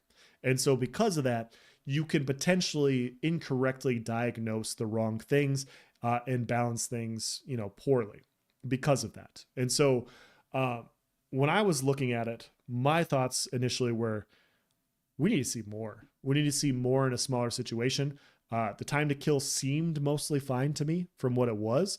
But like if clerics are super strong and they're super overtuned and you add 4 or 5 to that group, does that fight then branch out and from like a minute time to kill to like 10 minutes? Or do people get to be unkillable? I don't know. And we're not going to know until we actually get in there and test it.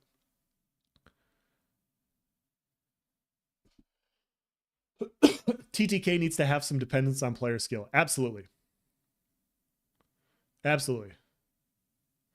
Azure posts drive me crazy. Do they? I thought that was a good one.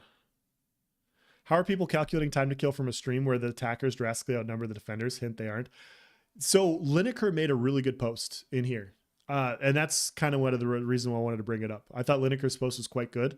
And I thought that was another fun discussion to have. And so we will get to that. 30 seconds to a minute is fun for me. Yeah, I mean, I'm playing Elden Ring right now. Like duels last like 45 seconds.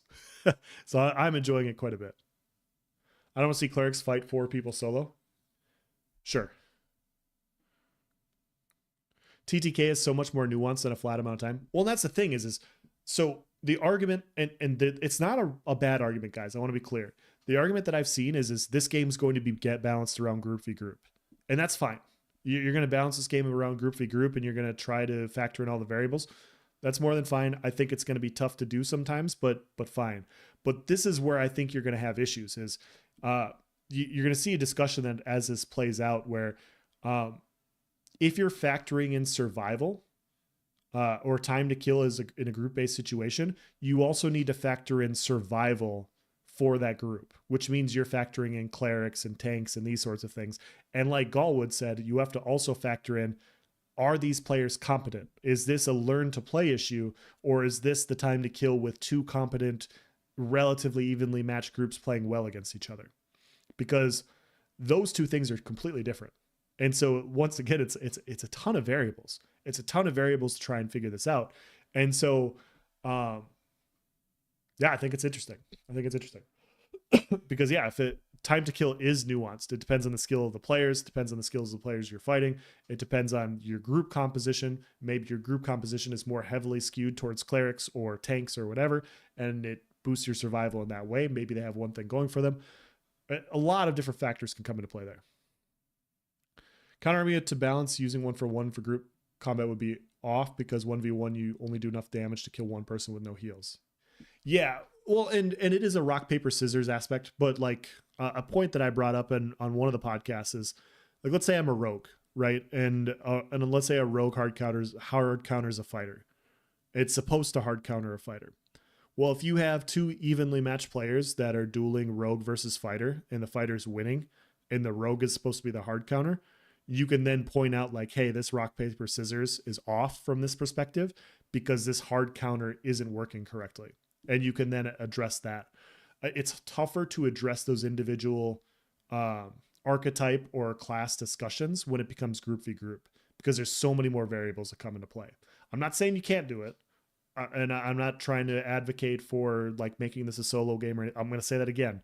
I'm just stating that like, it's easier to isolate things in a vacuum and find those adjustments than it is to like look at a 10v10 and go, hey, how was this? That's my perspective. I'm open to interpretation or points proving where I'm wrong, of course. Casting knockback has to be a thing that would give more numbers the ability to disrupt them enough without. Sure. Rock, paper, scissors, were you the gun if you play cleric with an offensive archetype? Yeah. Well, and that's the thing is if it's a rock, paper, scissors system, and your paper is beating scissors, then you can identify it. It's easy to identify a rock, paper, scissors issue in a 1v1 situation. I'm not saying you balance it around 1v1. I think you can start for the initial stuff and then you go into like organized group v groups like 4v4 and 5v5s and stuff like that, and then minimize the amount of variables. Once you start getting into 10v10, 20v20, 30v30, there's so many things going on, it's tough to evaluate, in my opinion. Should do a video on your rock paper scissors point of view and what classes you think should beat others in a one-on-one environment. Yeah, and that's one of the things that like I'd love to talk to Steven about, because I want to hear his point of view on this. I like to hear from developers how they go about balancing things. Like when you look at what New World does, New World will look at OPRs and they will go, hey, we look at the weapons that are winning OPRs. We look at the weapons that are winning arenas. And that is it's a decent way to evaluate where the strength is in those situations. And they factor that all in together for wars, arenas, and OPRs. And they say, hey, Firestaff is dominant in all these areas. So Firestaff is clearly a well-chosen weapon. It's clearly one of the strongest. A lot of people are playing it. Let's go look at it. Let's see how it ticks. We'll look around balancing it because it's so strong in literally every single avenue. And they'll look at the bottom end and they'll say, hey, this specific weapon is underperforming literally everywhere. It's not even close to average. We'll look to buff them. And I think you're going to see a lot of that happen in this game, where group comp players will naturally move towards stuff that they find that's stronger, right? So if all of a sudden you're out there on a battlefield, and this happens on ESO a lot, if you're out there like fighting and you have 64 classes, let's say you have 8 archetypes.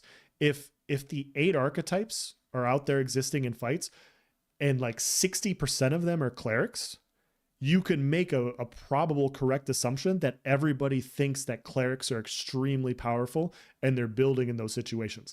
It's not always like everybody's right, but players will often err towards the strongest, or the strongest to run that's also the easiest to run. Like that's typically what I have seen. And so trying to figure out how like they would go about balancing classes sounds interesting to me. Like they're not going to balance them around duels and 1v1s, and that's more than fine. But the minute they start seeing like 60% clerics or 50% rogues or something like that, what are the thresholds for adjusting for those specific archetypes at that point? Those are the questions that I'd like to know. If you want to use the time to kill metric, then you need to measure it. Yeah.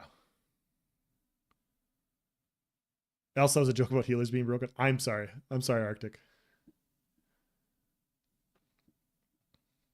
If I'm a rogue, I have a feeling I'm going to strongly want to avoid a tank. Possibly, yeah.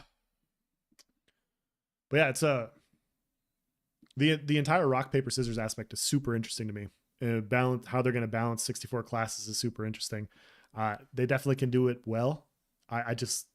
I'm interested to hear how they're going to do it, because like every time somebody asks Steven like a good question like that, he always comes out like, I haven't heard a bad answer from him, which I know is me just, ball washing the shit out of Steven for this, but it's just like, I always come away impressed with what he says. And I feel like he's got a pretty good answer.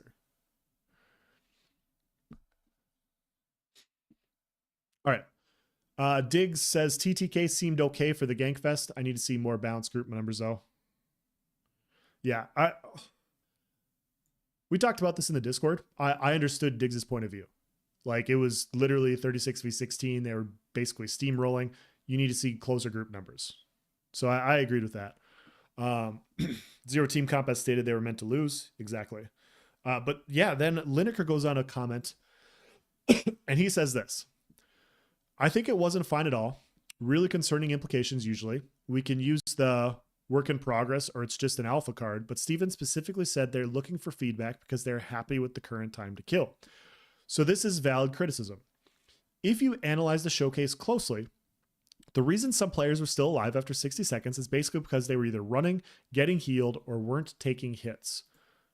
I mean, that's a factor in PvP. Like sometimes people are going to be very better defensively. This is an aspect that you have to factor in for group play. Ignoring Steven's character, because he was level 25, everyone is set at level 15 and had around 1k HP. And you can see people hitting other players for 300 or 400 damage. That means you could kill someone with literally 3 to 4 hits. Now imagine this. You farm for hours, and when you're returning to your node, your screen instantly turns gray because you just got absolutely melted down by 2 rangers that were in stealth, and they both critted you for 90% of your health and finish you off in less than 2 seconds. You didn't even have the time to know where they were, and I'm not talking about a group, I'm talking about a duo of gankers. In a game with severe death penalties, this is absolutely horrible. Players need a high enough time to kill so that they can fight back, pot, run, make a decision to whether to fight or not. Imagine that in dungeons, caravans, open world farming, etc. 2 seconds and you are gone, no time to react for skill play to matter, just instant death. Look at this cleric dying in a 1v1 in literally 4 to 5 seconds versus a ranger with equal gear level stats. So this is from the ranger live stream showing damage hit. AOC is currently using time to kill as Korean MMOs, where this is a high incentive for pay to win players getting so much power that they can burst down someone in a few seconds, giving them a hit of dopamine for being so OP. This is not good for MMO with loot drop, XP, gear degradation. I'm not even going to talk about how bad this gets in mass PvP, where 5 mages will wipe out 20 players with meteors, and AoE spam will be meta. Their original plan was a base TTK of 30 to 60 seconds. It is currently no more than 5 seconds, and they apparently are happy with it. This really needs to be addressed because it will make testing in Alpha 2 suck.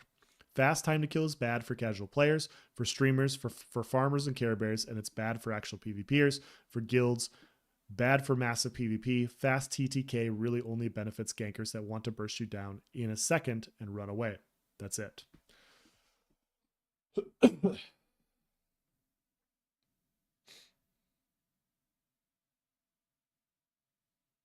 So yeah, so I thought this is a good point of view, but the point is the main point that I had when I was reading this is I'm not saying he's wrong. Clearly, he's got good points. He showed later on in another screenshot.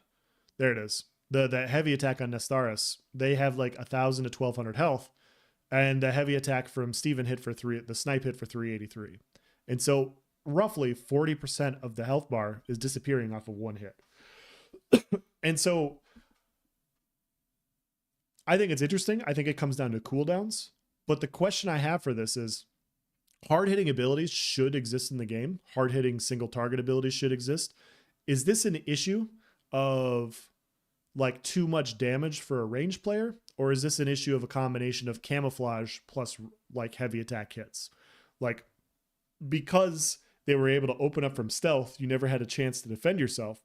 Should this specific skill be adjusted with camouflage coming out of camouflage when you open up your heavy, or should they reduce it for this specific attack?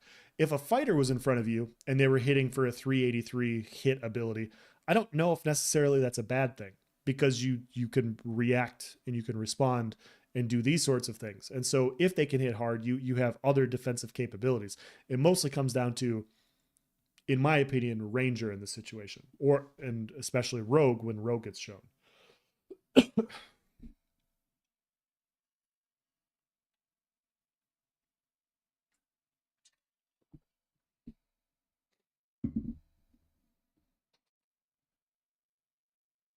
Gonna happen if it's coordinated? Yeah. That group of Rangers in the Caravan showcase was literally the same thing as Lords of the Shafts in ESO. Absolutely. I think the ultimate issue is that Steven made a boo-boo by asking for feedback when clearly it's not balanced or finished. Yeah, that's kind of where I'm at. But I do get Lineker's point, and I wanted to bring this up because I thought it was an interesting discussion. Lineker's example of the cleric dying in 4 to 5 seconds is incorrect. Steven had a ton of skills and skill points that the cleric didn't have. Yeah, weren't they also off cooldown? I don't remember that exact point. I thought he was just spamming abilities at that point, but I could be wrong.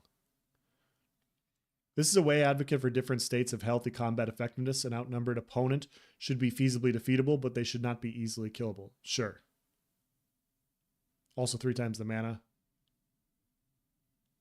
Yeah, this was an interesting discussion to have because I kind of saw both points of view. My initial point, I was like, I agree with Diggs. I agree with Diggs that there wasn't enough to see time to kill. If you're balancing around PvP, you need to balance survival around a group-based situation. So from my perspective, if you're solo and you get attacked by 2 people and you die in a couple of hits, well, the game's balanced around you being in a group and working together in a group. And so your survival comes in from clerics being in the area and these sorts of things. And so I don't disagree with him. I don't disagree with him on opening burst. I think it's a combination of stealth and camouflage, or camouflage and snipe that is the biggest issue in this situation. Because yeah, I think if a fighter was swinging like a cleave or something in front of your face and you had a chance to go defensive, I don't think that's as big of a deal as just getting hit unsuspectively by a skill from 30 meters away for 40% of your health bar. It's the same issue we've had in ESO with snipe, the exact same name for the exact same skill. People would open up the risk reward for rangers at long ranges. They should have more weaving combinations, in my opinion, applying more less damaging abilities. The huge openers for ranged based attacks is always problematic from my experience. It's always been problematic because you're operating at range, you don't have to build as tanky. And because you don't have to build as tanky, you can build more damage. And so that strength gets exacerbated even more by that specific playstyle. That's always been my experience. And so if a ranger can hit for 40% of your health bar from range, and they know that they don't have much consequences because of camouflage and whatever, they might go, hey, I can stack more damage. Maybe I can hit 50%. Maybe I can hit even harder, because we don't know exactly how they built. We don't know if they built optimally or not. So could have been clicking on the hills looking for camo, or mages casting their eye. There are counters, they just weren't. Yeah. Well, it was part of the design. I think all this discussion's too early, but Steven asked for it, so we're reading the discussion because of it. My opinion, you need to have time to respond as a solo, maybe not win, but pop potions. And yeah. I think I do. My perspective is I think this is more of a ranger issue. I don't have a problem with like a mage hypothetically hitting hard from range, because I'll see it coming. I'll have time to dodge. Their abilities will be a little bit more predictable. It'll be a little bit easier for me to defend myself versus them. The ranger specifically with camouflage plus this is tougher to defend against.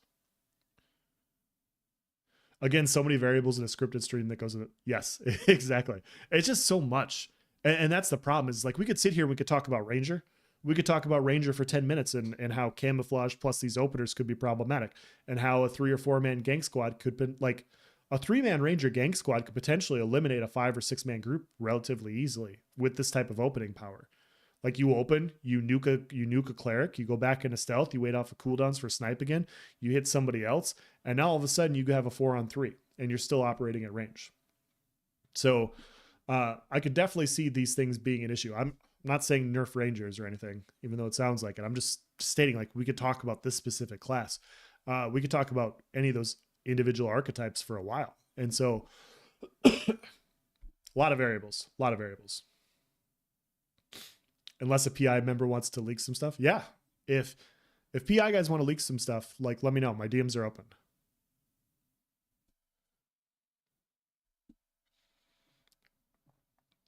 Ashes is a rock, paper, scissors RPG. Could be the cleric is paper to the attacker's scissors in that clip.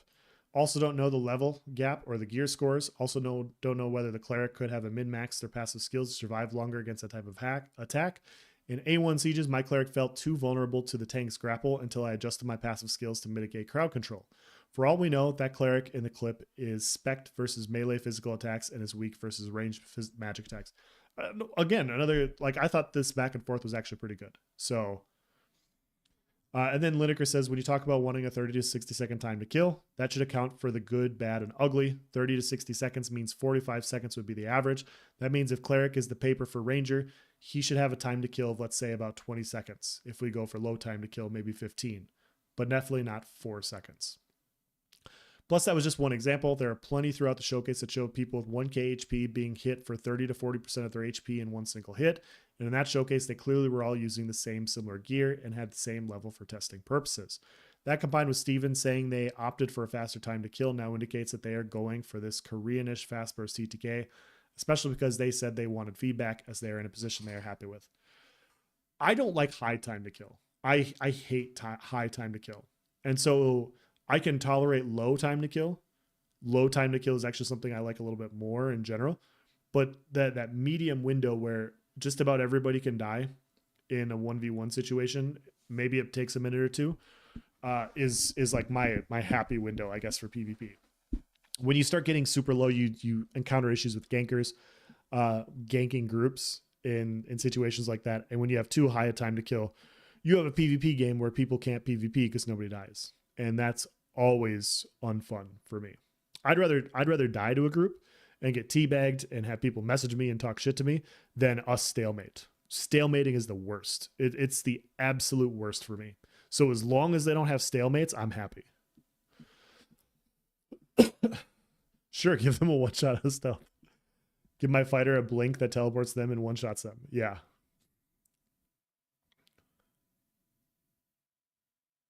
They literally said the stream before balance isn't even on the table yet. I don't know why Steven said this about time to kill. Yeah. I don't know. I'd like to see something a little bit more balanced before I just don't think we saw enough. I don't think we saw enough to provide good feedback. And I think the only way we get that is when we start getting into all the archetypes and all the classes. I could see time to kill being a little bit longer. But I could also see an argument that I mean, when we watched that first opening clip of Steven and them attacking the Caravan, there was a point where Steven was just kind of walking around and he wasn't doing anything. I don't know how many people in that group of 36 people weren't doing anything. And so if some of them weren't fighting at some points in time, it's not really indicative of a 36v16. You know what I mean? So I don't know. There's a lot of stuff going on there.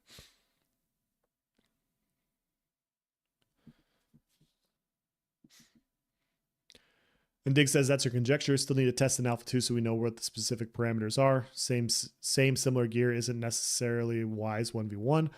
Okay. So yeah, so Diggs is just basically going in on details of, you know, how people are set up. I think it's way too early. I don't know what PI knows. I don't know what PI knows about gear. I don't know what gear they were given or anything like that. But they very well could have been wearing a bunch of suboptimal stuff and they just had it in their inventory. I have no idea. So I think a lot of that, there's so many different forms of balancing and so many different variables. I think time to kill probably isn't a good metric, and talking about HP numbers and ability damage is probably the most relevant since we can see it now. Yeah, I agree. That's why I thought Linegar's post was quite good.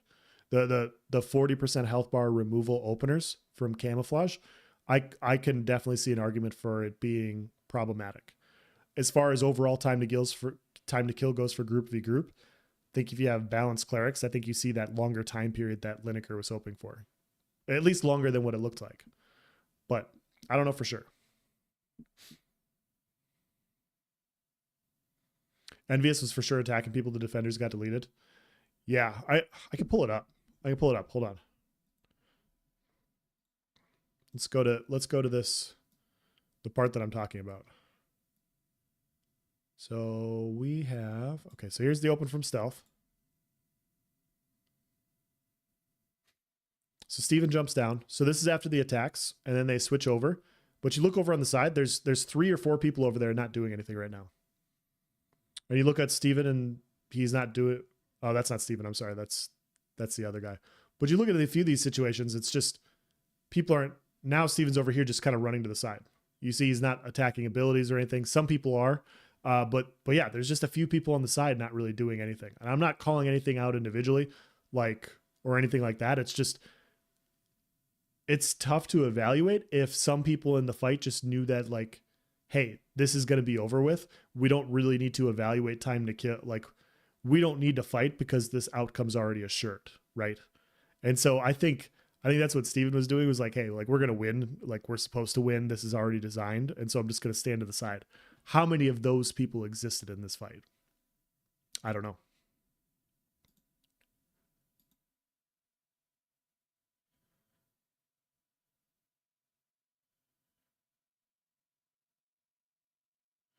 There's also more to time to kill than HP. And yeah. There's also CC and escapes, and that are very relevant. Absolutely. Focus fire on a target and assisting that target will be mainstream. Some people will die fast. Yeah. They're hilarious, outnumbered. Absolutely. How many seconds was that interaction? Let me go look. Sorry. So from the openers, from Nistaris getting brutalized, 638 in. Sorry, 502 in. So we're counting at 502 from when everything happens. But you guys see what I'm talking about? Just a few people on the side really aren't casting anything. Steven here is not casting anything, which is fine. This is why like the time to kill evaluation is so tough. All right, so we're at 5:30 now, so it's been about 20 seconds.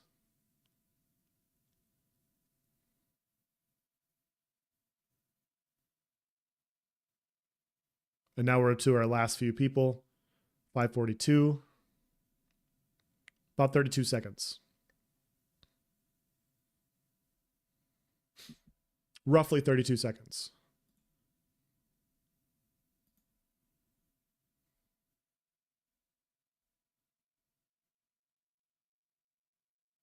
Please make those mage balls smaller. I completely agree. Yeah. They did make them less impactful, but I think they still need to keep going.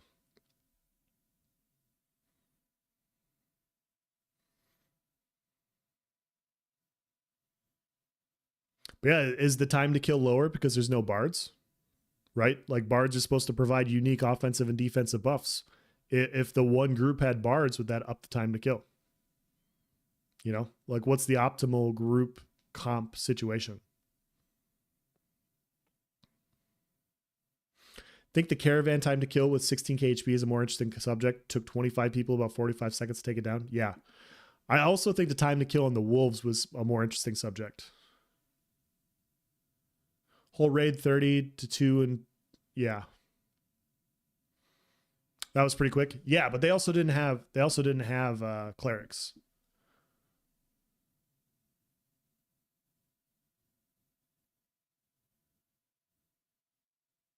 And they had one or no healers. I know they had at least one healer, but they said they intentionally gave them less clerics so that the fight would be more assured to make it faster. And so I know they said during the live, I know some PI people said that the recording was like 10 hours. And so maybe a lot of what Steven's talking about, where they believe that they have good time to kill, is from the fact that they had 10 hours of testing. And they got to a point where they're like, hey, combat feels good, and they just know stuff that we don't. It very well could be that. I don't know, but I think with what we were given, I don't think it's enough.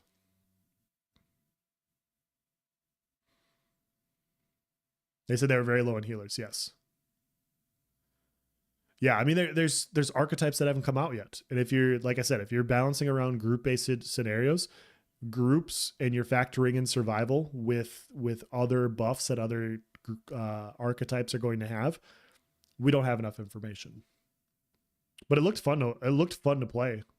Like that's kind of how I expect a 36v16 to go. If it was a more even fight, I think it would raise things a little bit higher. But yeah, I'm too early. Later fights are more of a skirmish. That may be a better measure. Oh, sure. Yeah, let's okay. Let's get to. So there's the one there, and then there's the one when they go around this corner and they attack on the rocks. The rock skirmish is probably a better example. So we got like 7 or 8 people up on the rocks. Some people hop off and go into the water. Steven takes off. So yeah, with like Galwood said, I think this is probably more indicative of what it'll look like. And so you see Dread coming up here. Dread was wheeled out the combos, man. So we got what 1, 2, 3, 4, 5. We got about 10 people. 3, 4, 5, 6. Yeah, so about half the people are on the boat. The other half are down here fighting. So I think this is more roughly what the time to kill is. So we've had about 10 seconds so far. Not many people dying. Nice combo by Dread. And like, yeah, half people are leaving. So hopefully they go back a little bit. But yeah, I think that's more indicative. And if you look over here on the health bars that are popping up on the screen in the upper left, you're seeing health bars not fully disappearing. So the survival over there is still pretty good. At least that's how I view it.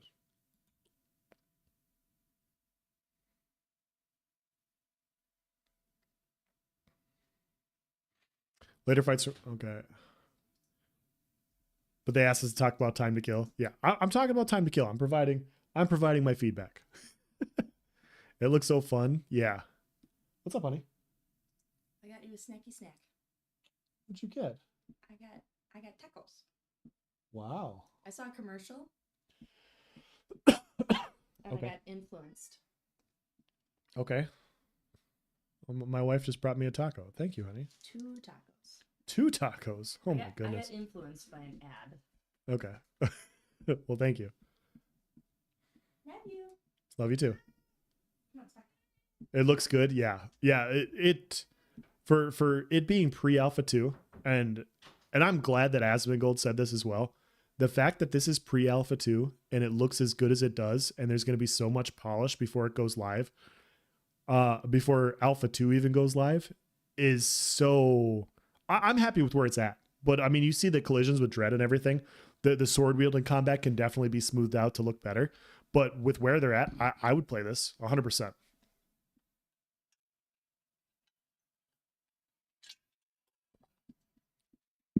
Well, they always sleep. They get off against people on the boat. Yeah.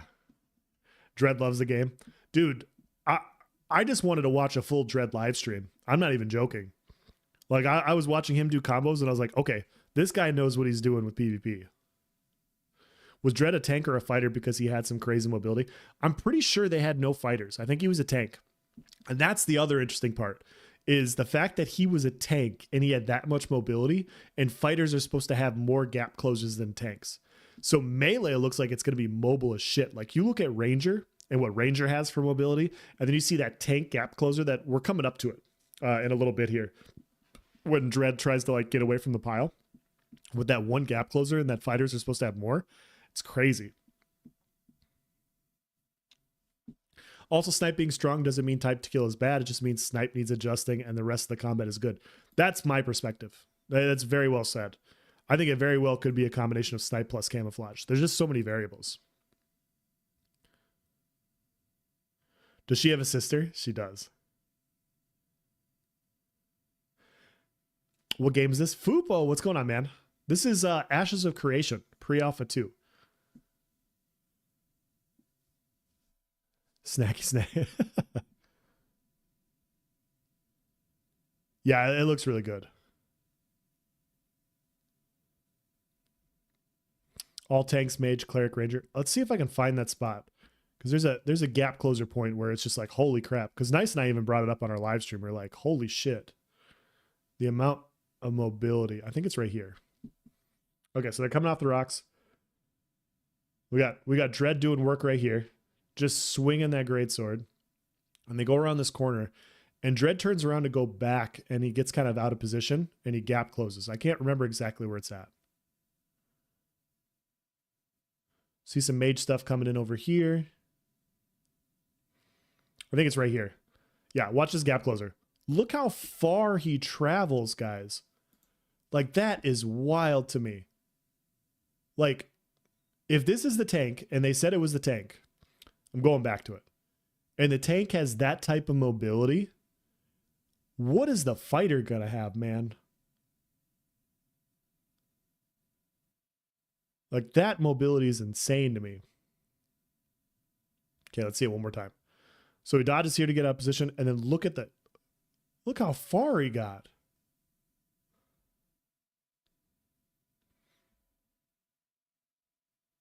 Okay. I won't go back again. The first time I saw that, I was like, holy crap.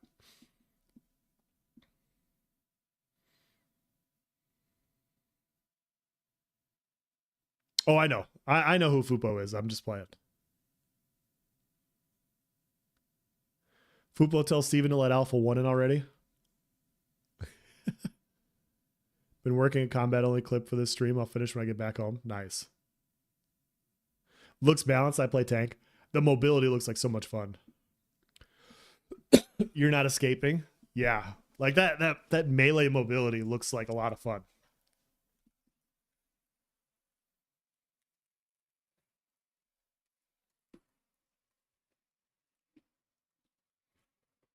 Yeah, the first time I saw that, I was like, okay. Steven specifically made it clear that fighters are going to have more gap closer abilities. They're going to have more gap closers than other classes in order to close the distance. And I see that, and I'm like, oh my goodness.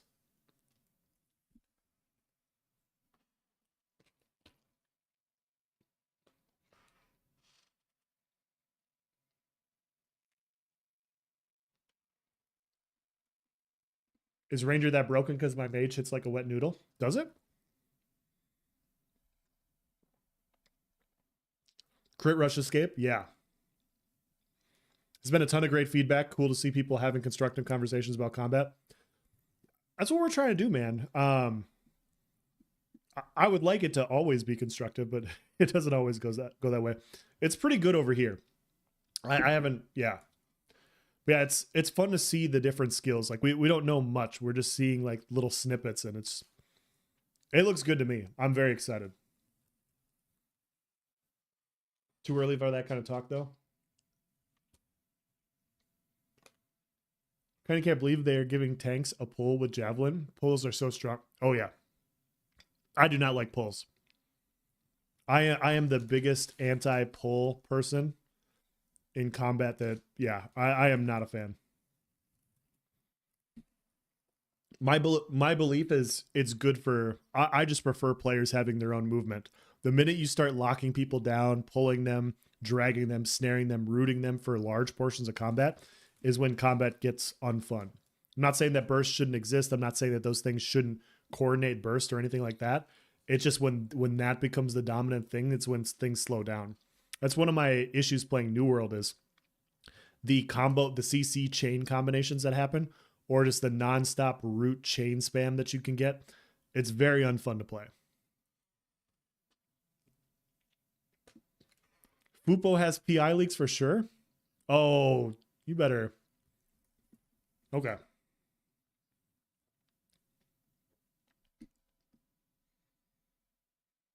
Pulls are better than stalemates. I do agree with that.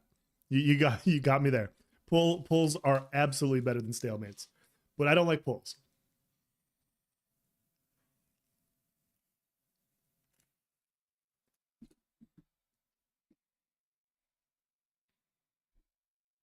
Sorry, I'm reading chat here. Those mage balls need to travel faster. They rarely hit, it seems, during the stream.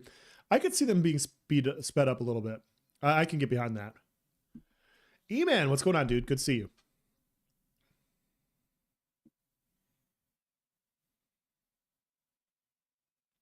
Love it makes playing tank more engaging.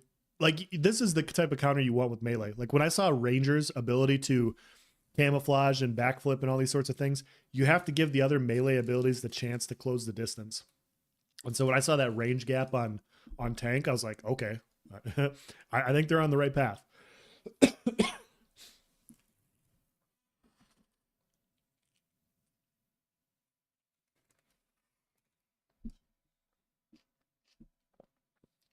You dive my healer, come back to the front lines that is covered in AoE damage.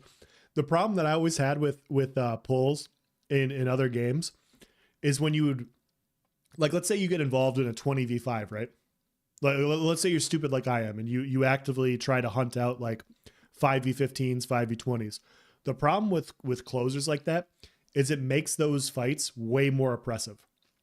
And it's not that I should win many 5v15s. That's not what I'm trying to say. I'm not trying to say buff 5-man groups, but it becomes very unfun to try to play outnumbered fights when you're just getting pulled back and forth over and over and over again. And I'm not saying that they should balance it around outnumbered or anything. It's just in those situations, I would rather get crushed by 20 people that coordinate like a snare roots damage combination and just nuke my health bar than I'm just getting yo-yoed back and forth. Like, I want to die gloriously is what I'm trying to say.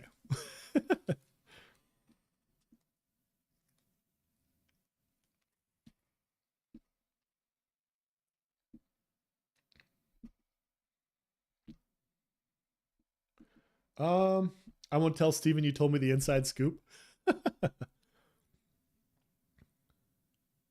Is there a class or archetype that pulls would make more sense? I think tank, it does make the most sense. I do think tank makes the most sense for pulls. And I'm not saying that they shouldn't exist. I just don't want them to be like dominant. Like pulls, being able to displace somebody from their positioning. Sorry. Even if it does nothing else, is so insanely powerful. ESO has had this. New World has had this. Other games that like pull you and like they should exist. They should just like, as long as the combat team can recognize how powerful they are, and provide like a longer cooldown to where like, hey, if you're gonna use this pull, you better utilize this pull with a damage dealing like AoE area in order to provide that effect. And you then give them the other side a chance to counter it.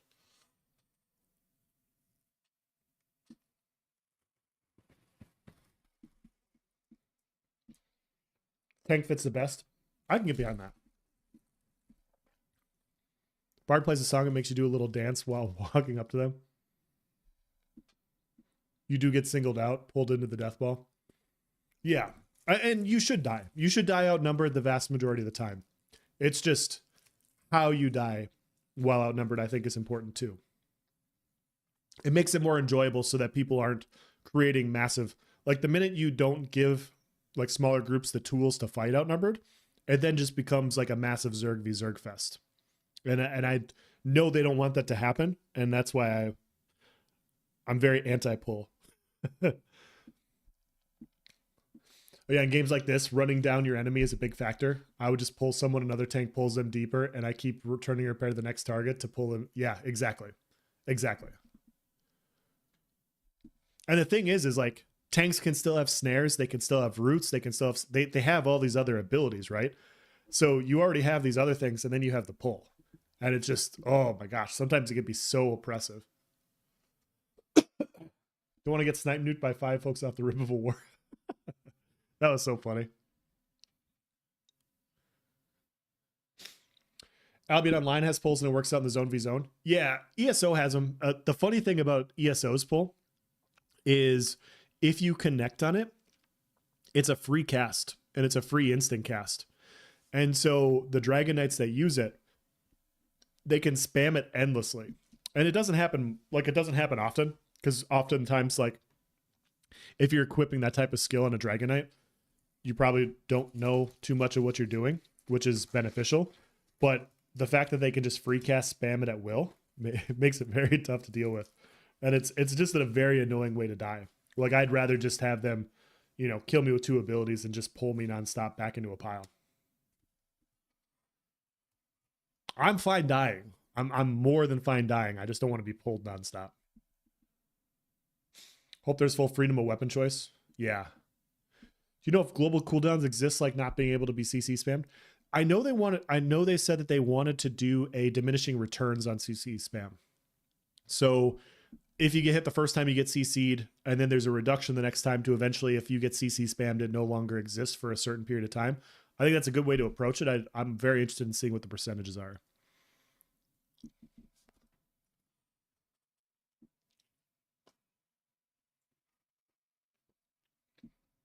It was hilarious how far back the second group was from the caravan after everyone witnessed the first snipe nuke. That was so funny.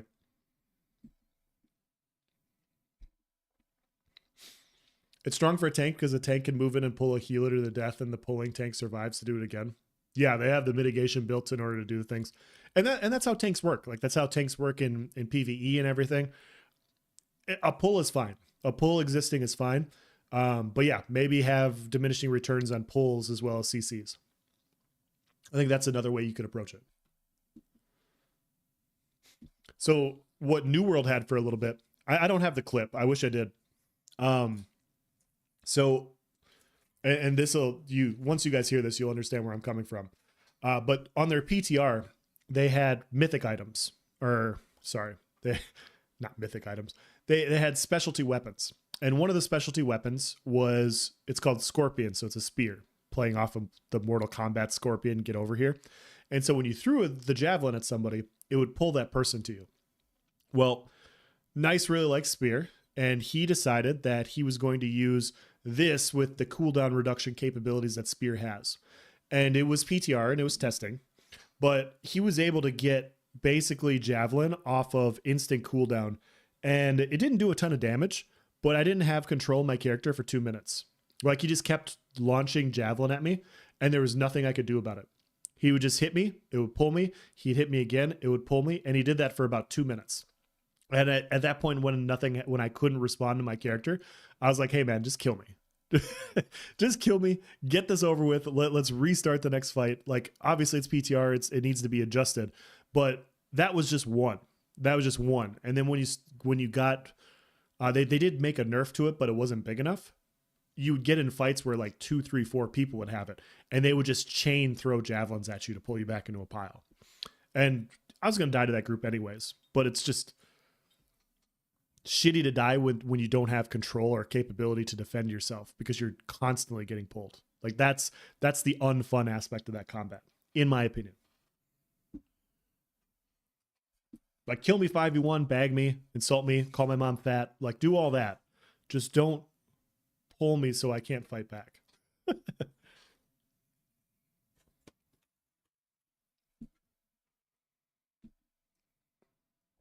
Pulls used by a tank are often used as a peel. Exactly. Yep. And a pull is more than fine. In roleplay games and tabletops, pull arms are usually slower to swing. Historically, they were more effective in formation rather than 1v1. Yeah. Yep. It's where the guild abilities benefit smaller groups. For sure. Yeah, I'm very interested to see that as well. Sorry, Mike, I'm not following. Could you explain it? Oh. They nail the DR on CC abilities, it should be fine. Yes. Yes. If they nail the diminishing returns on CC, yeah, I completely agree. Completely agree, CJ. Or just give CC much longer cooldowns so players have to be smart with using them. Yeah. Like CCs are extremely powerful. And CCs in a well-coordinated group are even more powerful. You give me a well-timed CC with 4 or 5 people hitting their hardest hitting ability at the same time, we're going to take somebody out. Or multiple people out. And so when you have that type of effect over players, making sure there's not a ton of them and it's a coordinated burst, I think is where it's important for fun combat. Avenging, what's going on, dude? Late but here. Good to see you. New World needs a CC break. The flow of combat would be even better. I do like the CC. I like the idea of diminishing returns. I do like ESO CC break the best, personally. The 5 to 6 second window of CC immunity, I think works out very well for that game. But either one can work. Either one can work. Sounds like a New World balancing issue. Imagine that. It's gotten better. Their issues have gotten better, but I think if they had a diminishing return CC and snare thing, they'd be a lot better. A lot better. Not being able to move in game gets my in real life claustrophobia pumping.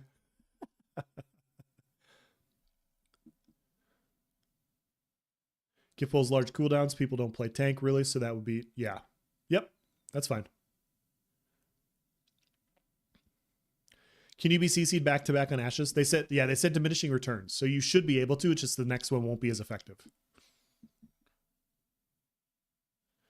It is crazy that tank is almost always least played role in MMOs. 8-man parties should help a little. Yeah, I hope they do right by the MMO tank. Oftentimes tanks just aren't, they just don't look very fun in a lot of MMOs. This one, it looks different. Like Dread playing that tank looked different. It looked like a lot of fun.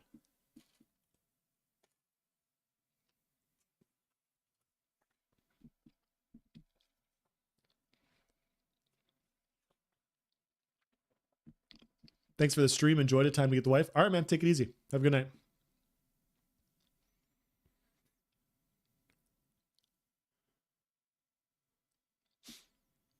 Diminishing returns is a good middle ground. Yeah. Yeah, if they do that right, it'll be fine. And Steven has said that in combat, is like when he's talked in live streams in the past, he's made the comment that being able to chain stun people is not fun for that player. And he's made that comment. He's like, yeah. He goes, I'm sure you like doing it offensively, but it's not fun when it's done to you. And we want to avoid those things. It was something along those lines. And I was like, yes, absolutely. Absolutely. That's how I see it too.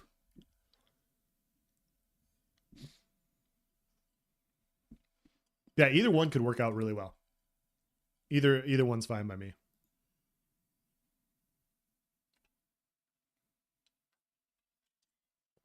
Okay. Let me double check some things. Anything else to cover for tonight? I think that might be it, guys, for tonight. I'll be streaming tomorrow with Nice as well. We got to keep. We have a lot of Caravan stuff to discuss. Fupo, thank you for the follow, by the way. Being attacked by a PvP group while talking down a raid boss isn't fun either, but here we are. This is true. This is true. I I like the random variability of PvP, but I get why some people don't.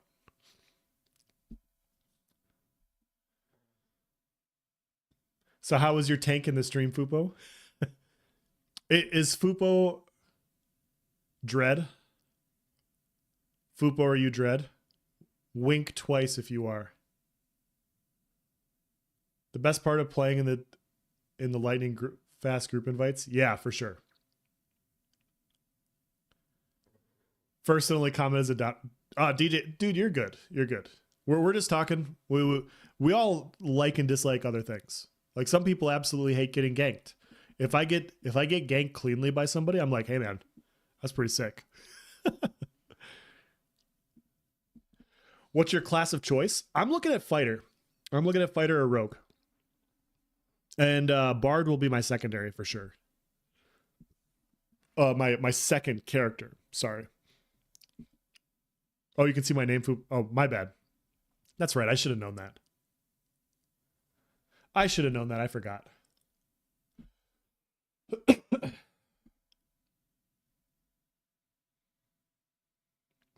Bard's gonna be so strong in group PvP. I think so, man. I really do. I think Bard's like sneakily could be the difference maker, depending on how their damage plays out and everything. Which is kind of funny to say. Like, hey man, Bards, the power of song is gonna compel people.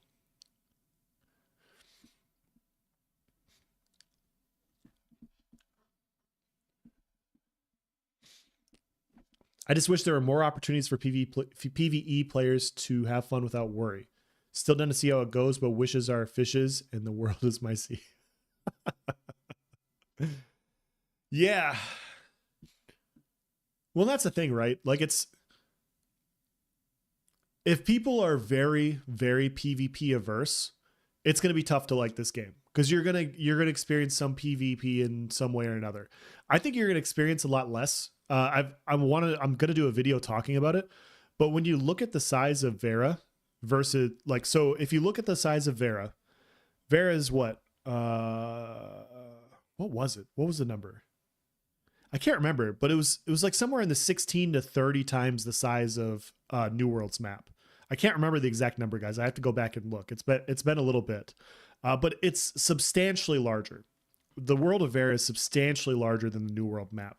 The population on New World's map is 3,000, and the population on Vera is like 10,000. I think they're shooting for around the 10,000 range. So you have this map that is anywhere from like 15 times to 30 times the size of New World's, but you only have 3 times the population. So the population density is just going to be very, very scarce. So my perspective on it is especially if you're out in like less populated nodes, like less major nodes, I think it's going to be very, very rare that you encounter PvP. But it's all speculation. It's all speculation off of playing New World and seeing how many people I see when I go out farming in a random area and going, wow, it's going to be less dense than this in Vera in some places. And so I think a lot of people will get their PvE kicks just because there's open world PvP on the high seas and just because PvPers will be actively roaming the high node areas for PvP action. And so if you want to do the more PvE experience, I think you'll be able to find it, but I can't say for certain.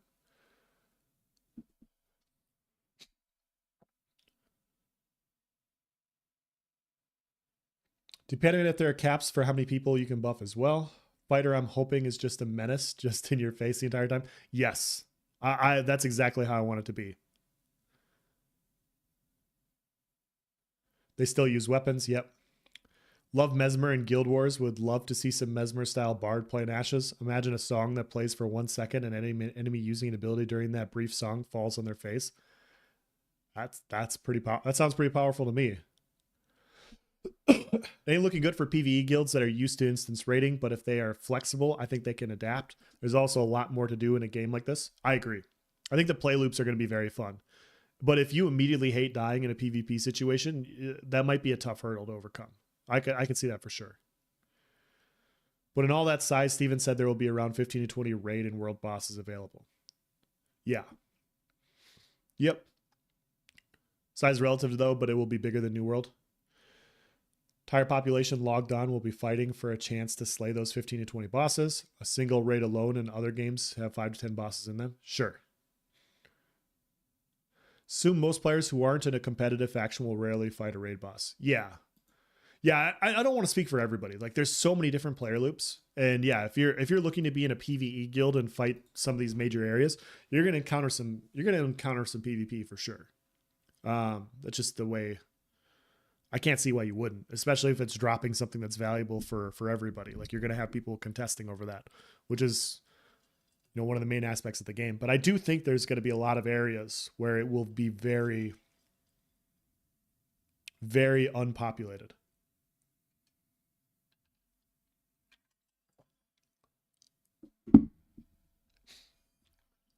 Sushi is king? Absolutely.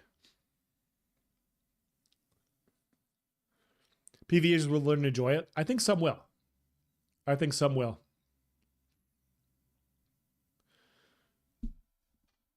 I think PvP doesn't have to be your main focus to get a lot of enjoyment out of the other systems. But yeah, it's going to be a huge breakpoint for some people. Like some people just don't like PvP at all. And it's going to be tough to tell them like, hey, you like this game when they could die the minute they log in. Side note, but back to the caravans. Just do caravan runs when people are raiding. True. If you love raiding, then you may need to embrace the PvP guild life to do so in Ashes. Yep.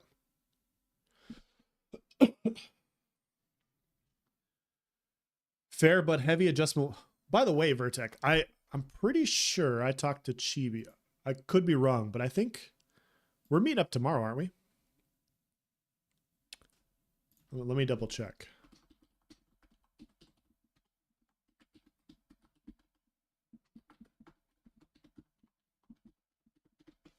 I'm mostly certain, but I don't want to.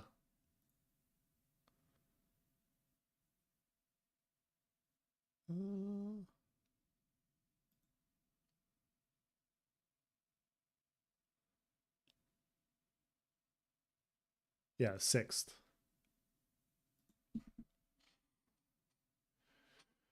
Heavy adjustments will be needed, which means mass player influx to new exciting game, then massive population outflux as they realize that Ashes is not at all PvE combat friendly. Yeah, I hope a lot of people figure that out sooner. But I think a lot of people will give it a try for $15 to see if they like it. You can see the biggest contention of pure Care Bears will be the Metro getting demolished and then having to start over. Yeah. Yeah, the first big impact is going to make or break people if they like the game or not. Like the first time like a node gets toppled or a caravan gets raided or something like that, or they got a pest that they don't know how to deal with, that's going to be interesting to see what happens.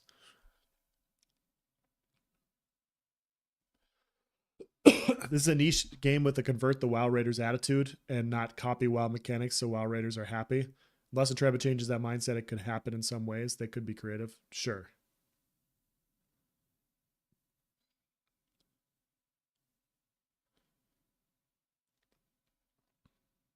For sure. But yeah, I don't know. I do know some people that are coming over from like ESO and they're endgame raiders, and they're very excited about Ashes of Creation. And it's the same way I felt like my perspective is this. Elden Ring is the first FromSoft like Dark Souls game that I've played, and it was fantastic. It's one of the best games I've ever played. It deserves all the accolades it could get. It's not normally the type of game that I would be into, but Elden Ring is fantastic, and I really enjoyed it. Baldur's Gate, it's also a game that I don't normally play. It's also normally not a type of game that I get into. I've never played like a tabletop RPG like Baldur's Gate, but it's also one of the best games I've ever played because it's the best at what it does. It is so well done, from storytelling to the combat. Like even though the combat is turn based and not action the way I normally like it, with how they line everything up, it's so good. And it's just like it's like having the best of something, right? Like maybe you're not the best Scotch. You're like maybe Scotch isn't your favorite thing to drink, but if you have the best version of it, you might be like, hey, now this is all right. And I think I think that's potentially where Ashes can line up, where it's like, hey, I don't normally like PvP. I don't normally like these types of systems, but Ashes does everything else so freaking good. I'm okay with it in this game because everything else is so immersive. And that's the big ask. That's the big ask for sure. But I could see it going down the path, like with how they listen to feedback and they iterate on their process and how they keep improving over the last few years. I could see us being like Ashes being in that same vein, which sounds crazy, but like this is what Baldur's Gate was doing. Baldur's Gate was listening to feedback. They were improving for 3 years. And as long as Intrepid and Ashes do that and they listen to the players and they keep iterating and improving, I don't see why they couldn't be that.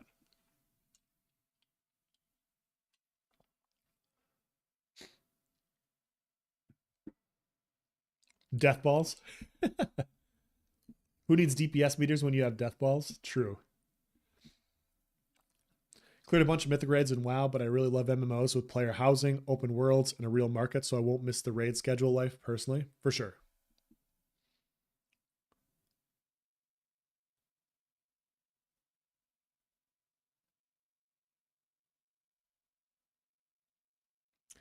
Ashes of Creation will be a top 3 MMO, in my opinion, for a good amount of time. I can see it. I really can see it.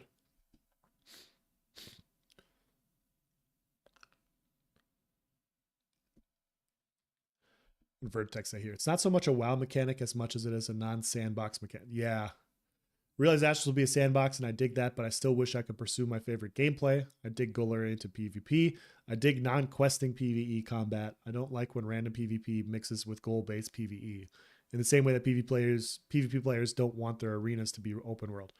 I love open world PvP. But yeah, I get what you're saying. Open world PvP where it can happen anywhere is my favorite.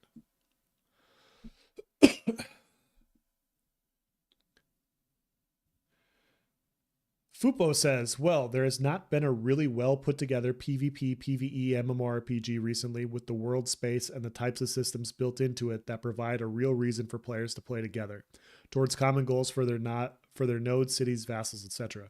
I think people will be surprised by the types of players that do continue playing being the not just PvP type demographic players. I completely agree. I completely agree. I think from my experience, and I think that's the reason why a lot of us are here at 10:30 on a Monday night talking about this hypothetical game, is that games often ignore, like current MMORPGs either ignore player loops or they don't evaluate or they don't value your time. And not valuing your time can come in a lot of different ways, right? It can come from expensive loot boxes. It could come from, just not valuing the resource system to where you're sitting with a ton of stuff in your inventory and it's just late. Like you don't have to go farm because you already have everything you'd ever need for the next 5 years. So that entire player loop's gone. Getting rid of like high end gear and like having it be farmable but making, like, my biggest pet peeve right now for MMORPGs is shitty repeatable content.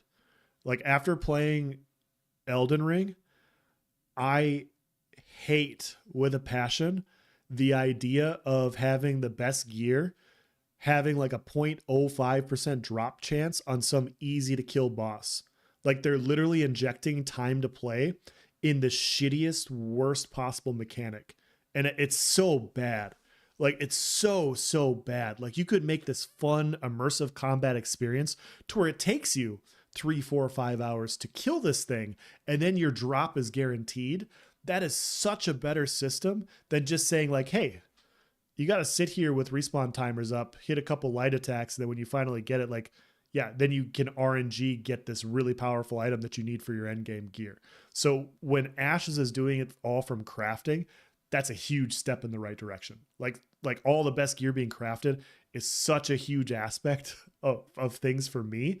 And yeah, those player loops that they're showing, I think they're also hitting out of the park.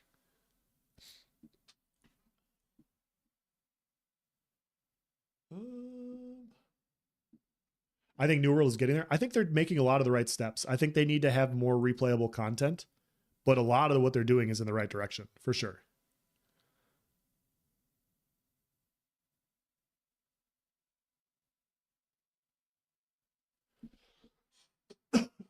That's my perspective though.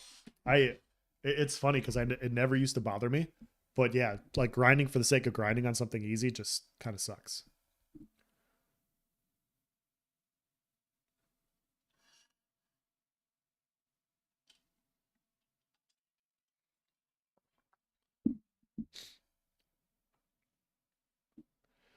All right. Well, guys, I think I'm gonna call it here because I got a podcast to do tomorrow with this nice gaming fella. But yeah, I will be back on tomorrow. We will have other good conversations to have tomorrow. Hopefully you guys enjoyed it. I had a lot of fun just talking to you guys. A lot of people in chat today, which is great. It was really cool. 3 hours. Holy crap. I didn't expect to be on here for this long. Maybe we're all just crazy. Oh yeah. Oh, we are absolutely crazy. Let's see if anybody else is streaming Ashes of Creation right now. Nope, just me. Okay. But yeah, I will be on tomorrow, 7:30 Eastern. Nice and I will be talking about the same hotly contested topics if you guys want to come check it out. But yeah, I think I'm also going to be on the Tavern podcast tomorrow. I think I have to confirm. But yeah, I'm not sure what we're going to talk about. I'll have to reach out to Chibi. Have a great night. All you other lovely folks, rest well when you get there. Yeah, you guys take care. You guys have a good one. Oh, is it? Okay. Okay, mine said the 6th, but yeah, we can plan for next week. That works. So next week we're doing it. Sounds like a plan. You guys have it easy. Take it easy and have a good one.